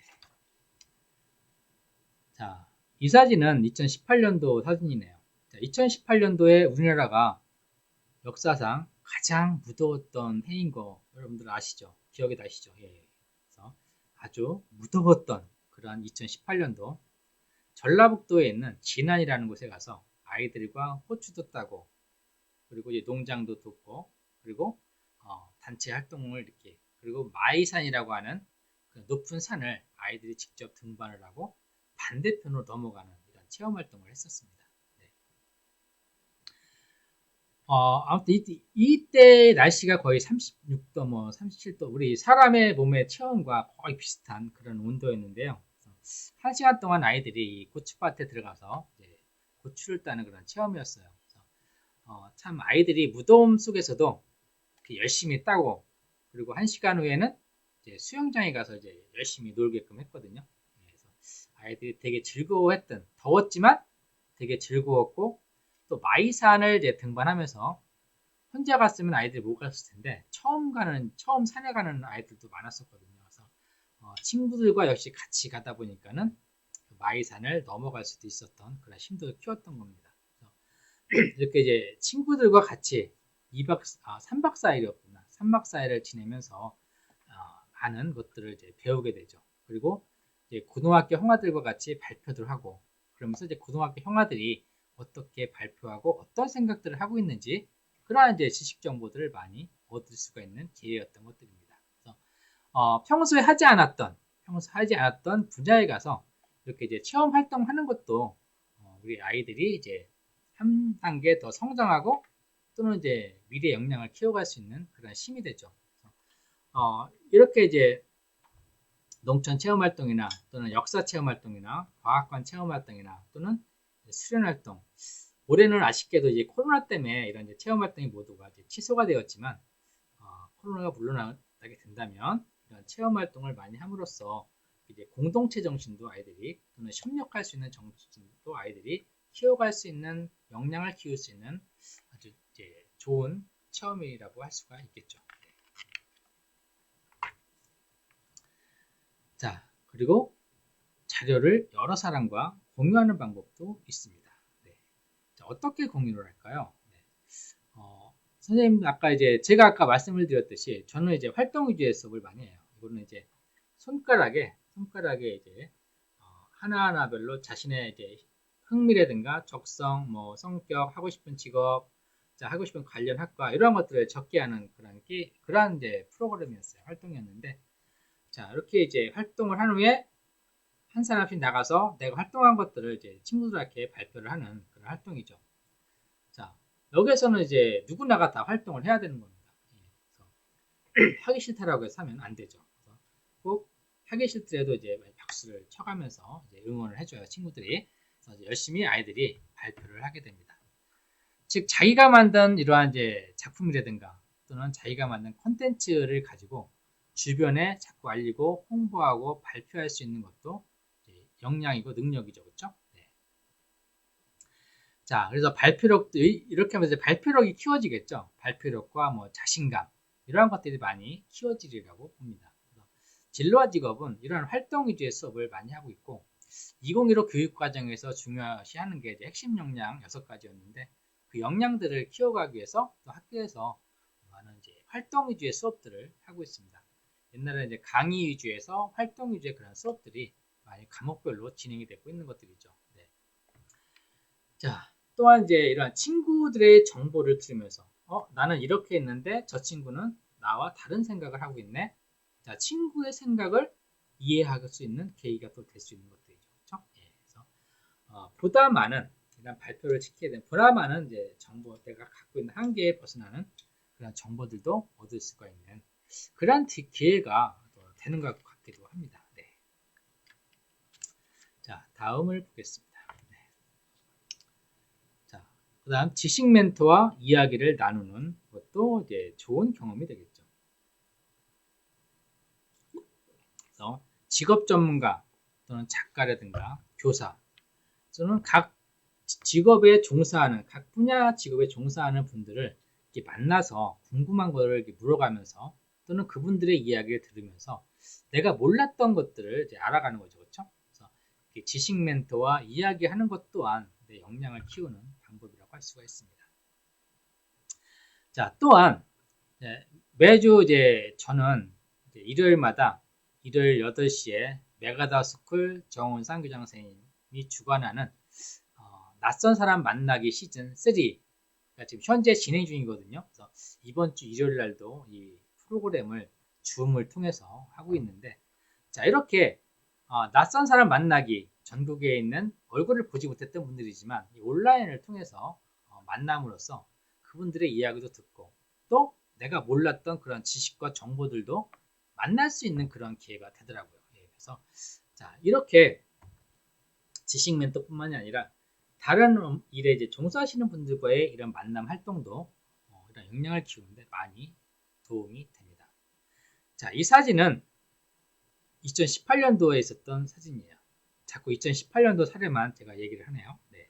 그래서 유망직업 미래의 지도라고 하는 이제 일상과 이상이라는 출판사에서 출판한 책인데요. 이 책을 이제 제가 여러 선생님들과 공저로 나왔던 책입니다. 그래서 이 책을 출판하고 나서 고등학생과 인터뷰한 사진이에요. 그래서 학생은 미리 이제 질문을 준비하고 그 질문을 이제 서로 주고받으면서 제가 답변을 하는 그런 형태로 이루어졌던 이제 인터뷰였는데요.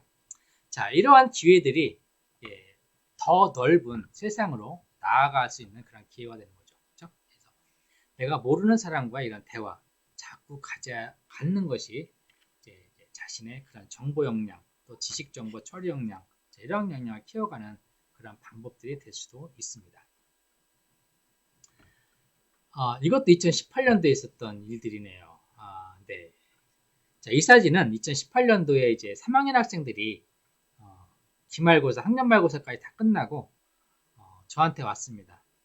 당구를 배우고 싶다고. 그래서 제가 당구 동아리를 조직을 해서 약수동 시내에 있는 당구장에 가서 직접 당구를 아이들이 배웠던 그런 사진인데요. 자, 이렇게 당구를 이제 몰라서 처음으로 치는 아이들도 있고요. 또는 이제 당구를 한두 번 당구장에 가서 쳐본 아이들도 있습니다. 요즘 당구는 이제 스포츠입니다. 스포츠. 그래서 중학교 아이들도 이게 동아리 활동으로 많이 하고 있는데요. 자, 이렇게 이제 제가도 가르쳐주고 이 당시에 이제 당구장 사장님께서 많이 도움을 주셨습니다. 그래서 많이 이제 레슨을 해주셨는데, 자, 한번 배우고 나서 아이들끼리 서로 의견을 주고받으면서 당구를 치고 있는 모습들입니다. 자, 이렇게 이제 몰랐던 아이들, 잘하는 아이들은 이제 잘 못하는 아이들을 가르쳐 주기도 하고, 방향도 알려주고, 자, 이렇게 이제 서로 친구들끼리 서로 소통하고 이야기하면서, 몰랐던 그런 것들을 배워나가는 거죠. 그렇죠? 그래서 친구들과 이러한 이제 활발하게 이제 스포츠 활동도 그런 이제 정보, 지식, 이런 것들을 내 것으로 만들어가는 그러한 기회가 될 수가 있는 것입니다. 자, 친구들과도 이러한 많은 정보를 공유할 수가 있죠. 자, 이 그림은 2019년도에 있었던 장충 버티축제에 나왔던 미술 작품들이에요. 자, 미술관을 견학하는 것 또는 박물관 등을 견학해서 일기를 쓰고 또는 블로그에 견학 후기를 올리는 것도 많은 도움이 됩니다. 자, 어렸을 때부터 박물관, 여러분 요즘에 이제 어렸을 때 부모님들과 박물관을 많이 견학하게 되는데, 갔다 와서 끝나는 것이 아니라 갔다 오면 이제 일기장에도 쓰고, 또는 어렸을 때부터 이게 블로그라든가 또는 컴퓨터에 저장해서 파일로 저장을 한다든가, 어렸을 때부터 견학 후에 그런 자신의 생각들을 자꾸 표현해보는 그런 습관을 갖는 것이 매우 중요해요. 항상 체험이든 견학을 했을 경우에는 항상 활동 후기 기록을 남겨라. 그래서 활동 후기 기록을 남기는 것이 매우 중요합니다. 그래서 이러한 습관들을 평소에 많이 길러나가야 되겠죠. 네. 자, 다음을 살펴보겠습니다. 네. 자, 그 다음에는 이제 미디어 리터러시입니다. 자, 개인이 여러 대중매체에서 전달되는 정보들을 단순히 받아들이기만 한다면 어떻게 될까요? 자, 이러한 정보들을 무작정 받아들이는 것이 아니라 비판적인 시간으로 정보를 재해석하고 창의적으로 검토해서 재창조해내는 능력을 미디어 리터러시라고 합니다. 네. 자, 더 넓은 의미로는 미디어의 올바른 이용을 촉진하는 그런 사회운동을 가리키기도 해요. 네. 그래서 미디어 리터러시는 읽기라든가 쓰기라든가 말하기 또는 컴퓨터 사용, 정보의 시각적인 그런 제시, 그리고 또는 해독, 이러한 다양한 기능들을 모두 포함을 하고 있어요. 네. 그래서 미디어 리터러시가 있는 그런 사람은 인쇄 매체와 또는 이런 방송 매체를 어떻게 주체적으로 해석하고 평가하고 분석하고 다른 것을 재창조해낼 수 있는 그런 능력을 가지고 있죠. 자, 미디어 리터러시는 단순히 어떠한 기술의 습득이 아니라 미디어 산업이나 일반적인 미디어 내용의 패턴, 그리고 매체 효과와 관련된 지식 구조를 자신이 습득해 나가는 그러한 과정이라고 할 수가 있습니다. 그래서 인터넷 출현 이전의 미디어 리터러시는 주로 우리가 교육 수준에 의해서 결정되었지만 지금은 어떤 세상이에요? 인터넷이 출현했죠, 그렇죠?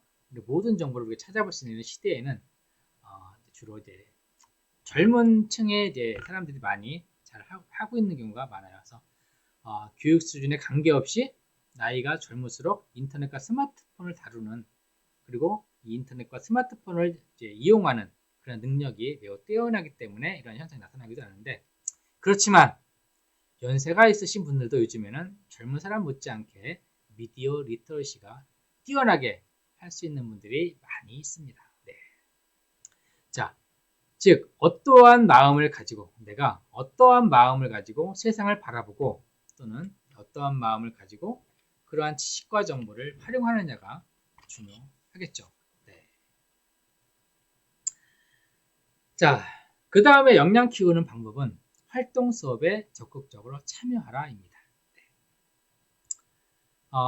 지난주에 방송했던 그런 자기 역량 키우기에서도 학교 수업의 중요성에 대해서 이제 제가 말씀을 드렸죠. 그렇죠? 네. 그래서 요즘에 이제 2015 교육과정이 2018년도부터 중학교에 적용이 되면서 모든 교과의 과정 중심 평가 또는 핵심 역량을 이제 중심으로 교과목별로 수업을 시작을 하고 있어요. 그래서 개인별 활동, 모든별 활동, 이러한 활동들을 이제 학교에서 활동하고 그 과정을 선생님들이 평가를 하고 있죠. 자, 이러한 활동이 어떻게 참여해야 될까요? 소극적으로 해야 될까요? 소극적으로 한다면 내 자신의 것이 되는 게 아무것도 없습니다. 그래서 이런 활동에 항상 적극적으로 참여해야 된다. 자, 그래야지만이 새로운 지식들을 습득하고 정보를 공유하면서 나의 핵심 역량들을 키워갈 수가 있겠죠. 그렇죠? 그래서 이러한 활동 수업에 있어서도, 자, 이 사진을 보면 이제 진로 시간에 했던 그런 사진들이에요. 자, 아이들이 이런 활동들을 하고 이것을 나와서 아이들에게 발표를 합니다. 네.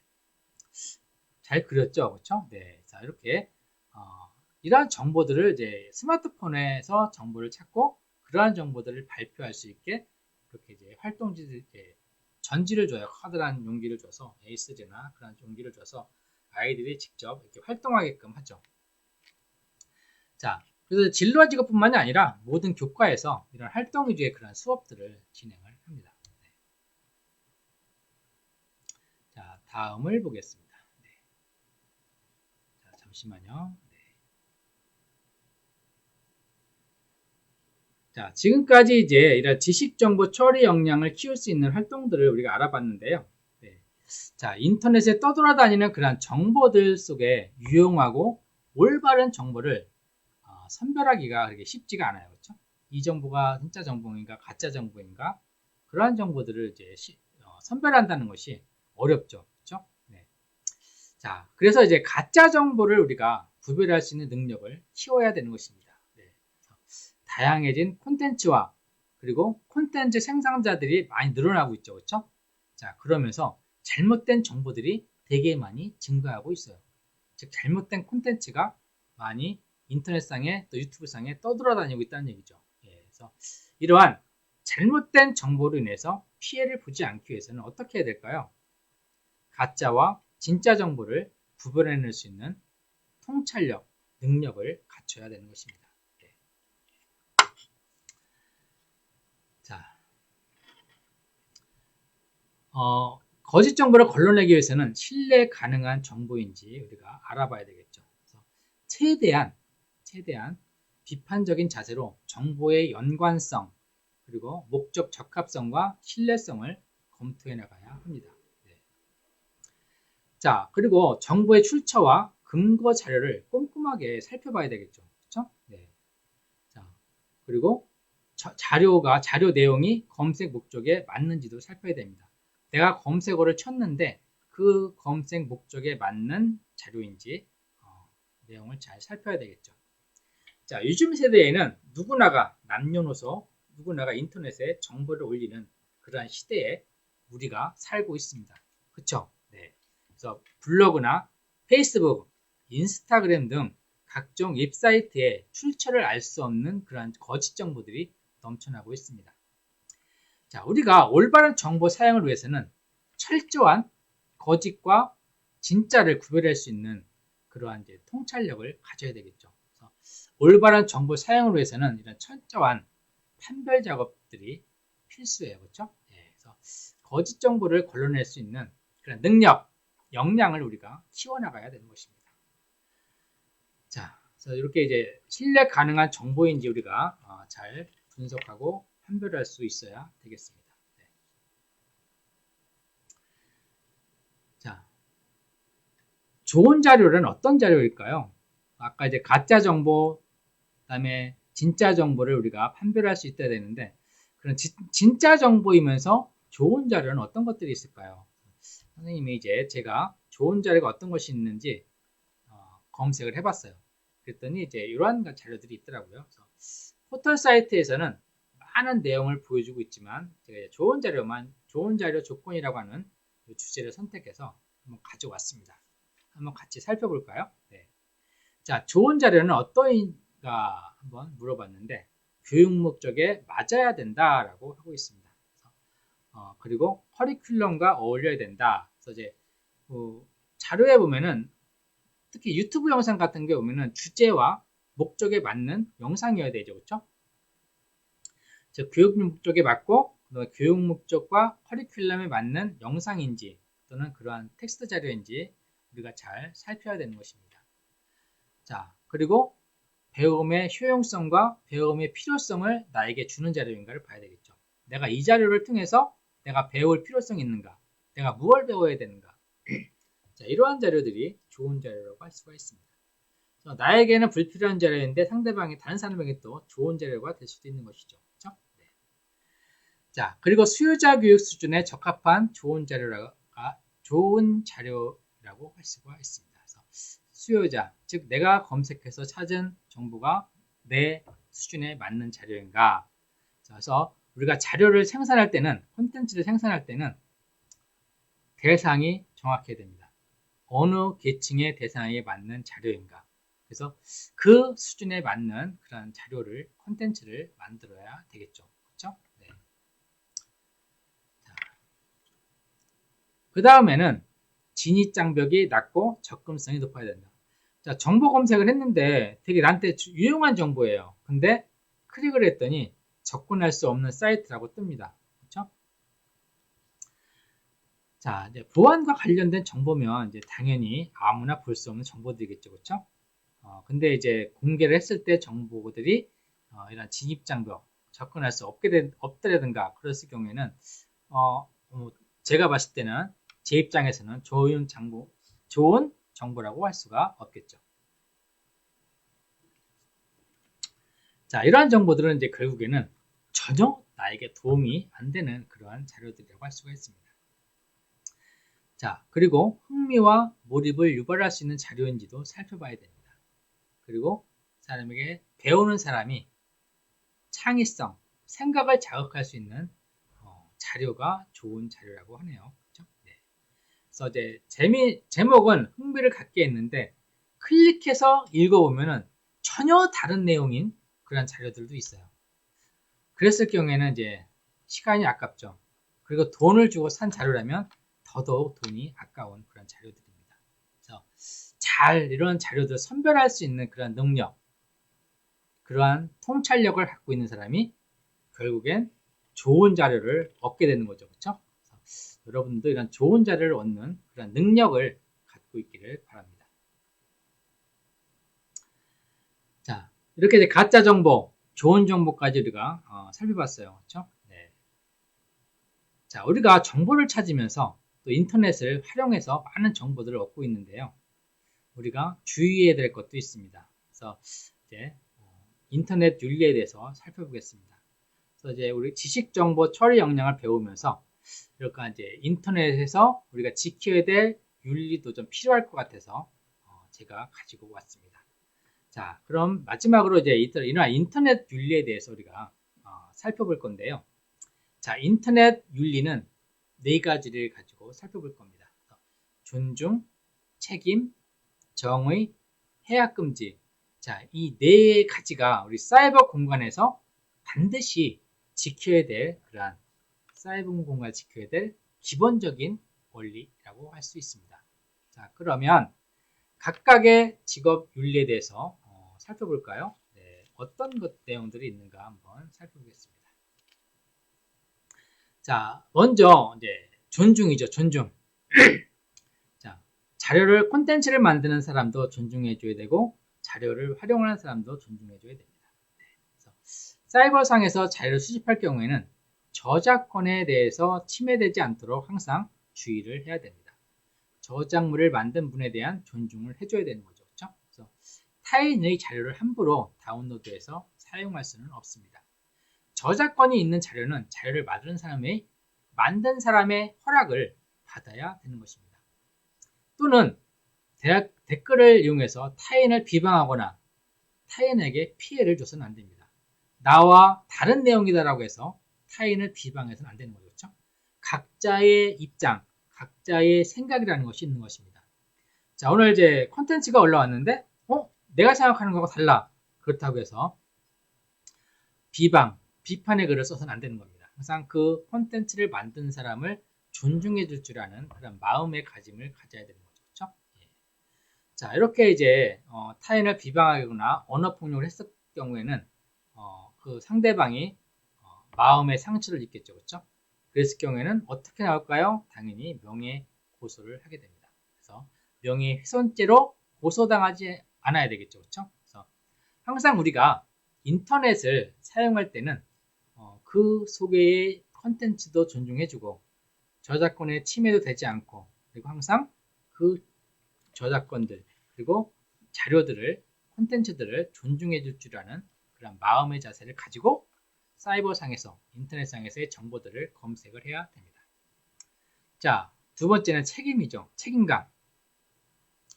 자, 요즘에 많이 이제 개인정보를 가지고 여기저기 돌려서 문제가 된 사례들이 우리 뉴스를 통해서 많이 보고 있죠. 그렇죠? 예. 그래서 개인정보 침해는 사이버 공간에서 주민등록번호라든가 아이디 또는 아이디 도용, 스팸 메일, 그리고 타기간의 정보를 개인의 허락도 없이 다른 기관에 넘겨준다든가 또 이제 돈을 받고 판다든가 이러한 이제 개인의 신상 자료가 유출되어서 원하지 않는 이제 그런 메일을 받는 경우가 많이 있죠. 그래서 저 같은 경우에 스팸 메일 처리를 많이 하는데 또는 음란물을 이제 많이 이렇게 메일로 보내는 경우도 많이 있습니다. 이런 요즘 들어서 이런 개인 정보를 보장과 관련된 범죄들이 많이 발생을 하고 있죠. 이러한 이제 개인 정보가 오남용되지 않도록 항상 우리는 주의를 해야 되고 또는 이제 여러분들이 이런 인터넷 사이트에 이제 접속해서 정보를 찾을 때는 항상 주의를 해야 됩니다. 자신의 정보가 상대방에게 노출되지 않도록 항상 주의를 해야 되겠죠. 그렇죠? 네. 자, 그래서 항상 책임감을 가져야 된다. 자, 세 번째는 정의입니다. 우리 인터넷상에서도 항상 정의는 있어야 되죠. 정의가 살아있어야 됩니다. 그래서 사이버상에서의 가장 심각한 문제는 사이버상에서의 성폭력, 그 다음에 유언비어, 유포, 그리고 따돌림 등이 있습니다. 이러한 사이버 공간에서의 언어의 형태는 극단적인 언어 폭력으로 나타나고 있어요. 그렇죠? 또한 심각한 언어 파괴 현상도 나타나고 있죠. 자, 이러한 언어 폭력은 서로가 서로를 알아볼 수 없는 사이버 공간에서 더 많이 쉽게 나타나고 있는 거예요. 그래서 얼굴을 보고 얘기하면은 그러한 이제 언어의 폭력을 하지 않을 텐데 안 보이다 보니까 이렇게 이제 인터넷상에서 얼굴만 보다 보니까 이제 나도 모르게 쉽게 이러한 언어 폭력이 자행되고 있는 현실들이죠. 자, 얼굴은 보지 않고 언어가 함부로 사용되는 것을 우리가 항상 주의를 해야 돼요. 그래서 이런 언어 폭력, 사이버 성폭력, 그다음에 유언비어, 유포 이러한 것들에 주의를 항상 주의하면서 인터넷상에서의 정보들을 수집을 해야 되겠죠. 자, 그 다음에 해약금지입니다. 해약금지. 그래서 네 번째는 이제 해약금지인데요. 요즘 들어서 이제 도를 넘는 그런 사건들이 많이 발생을 하고 있죠. 그렇죠? 얼마 전에도 이제 이런 반사회적인 사이트를 만들어서 유포했다가 걸려 들어가는 사건들도 많이 있고요. 그 다음에 해킹, 그리고 바이러스 유포, 그리고 인터넷상에서의 이러한 사기, 뭐 물건을 올려놓고 돈을 붙이면 물건을 보내준다 라고 했다가 이제 돈만 받고 물건을 안 보내준 사례들, 이러한 것들이 이제 비일비재하게 이런 인터넷상에서 많이 일어나고 있는 그런 사태들, 사건들입니다. 자, 이러한 것들이 해약금지, 이러한 것들은 하지 말아야 되는 것들이에요. 그렇죠? 그래서 이러한 것들 4가지의 윤리에 대해서 우리가 어떻게 해야 될까요?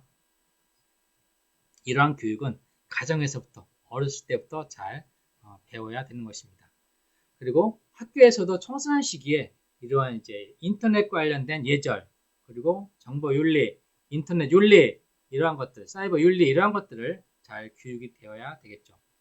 자, 인터넷 윤리의 4가지 원리, 존중, 책임, 해약금지에 대해서 우리가 잘 살펴봤습니다. 네. 자, 지금까지 이제 지식정보 처리 역량의 하위 요소인 정보 처리 역량 활용과 문제 해결 역량에 대해서 잘 살펴봤습니다. 그럼 이제 정리를 다시 마무리하는 의미에서 정리를 해보도록 하겠습니다. 자, 지식정보 처리 역량의 하위 요소들은 2가지가 있었죠. 그렇죠? 예, 그래서 정보 처리 및 활용 역량, 그리고 문제 해결 역량. 자, 이렇게 2가지에 대해서 우리가 사례 중심으로 수업을 했었습니다. 자, 그리고 정보 수집 및 정보 분석 처리 활용 역량에서는 정보 수집, 정보 분석, 그리고 정보를 분석한 후에 처리, 그리고 분석하고 처리한 것들을 정보 활용하는 방법에 대해서 살펴봤어요. 그렇죠? 그래서 정보 수집부터 활용하는 것까지의 단계를 우리가 이제 사례를 통해서 우리가 살펴봤죠. 네. 자, 그리고 문제 해결 역량에서는 뭐 문제 이해라든가, 자, 이거는 이제 그 고등학교 이제과 갈등했던 엄마와 아이 사례를 통해서 문제 이해부터 이제 대안 제시까지 우리가 살펴본 내용들이죠. 그래서 문제 이해라든가 문제 해결 계획 수립, 그리고 정보 수집 및 분석, 문제 해결과 해석 및 대안 제시. 자, 이러한 5가지에 대해서 우리가 살펴봤습니다. 자, 좀 이해가 되셨나요? 그래서 우리가 이제 이번 시간에 이렇게 이제 정보 처리 역량 및 처리 및 활용 역량, 그리고 문제 해결 역량, 즉 지식 정보 역량을 키우는 방법들에 대해서 이제 우리가 학습을 진행을 했습니다. 자, 그래서 우리가 이제 처음에는 미래사회 변화 요인, 스펙 말고 역량이라는 주제를 했었고요. 그리고 지난주에 자기 관리 역량 개발과 학습법에 대해서 우리가 수업을 했습니다. 그리고 오늘은 지식 정보 처리 역량 키우는 방법에 대해서 거의 1시간 45분 동안 수업을 했죠. 자, 마지막 4주차 다음은 지식 창의적 역량은 독서가 답이다. 자, 이거는 이제 제 주종목이기도 합니다. 그래서 다음 시간에 여러분들이 다시 여기 와서 이 사이트를 통해서 창의 역량과 독서가 답이다라고 하는 그런 학습을 우리가 수업을 하도록 하겠습니다. 자, 그리고 이제, 그래서 이상으로 이제 지식정보 처리 역량 키우는 방법으로 강의를 마치겠습니다. 네. 다음 주에는 창의적 역량과 독서가 답이다라고 하는 주제를 가지고 다시 찾아뵙겠습니다. 자, 오늘 장시간 동안 이제 시청을 해주셔서 감사합니다. 자, 그럼 다음 주에 다시 찾아뵙겠습니다. 감사합니다. 자, 안녕히들 계십시오. 네. 방송을 중단하겠습니다.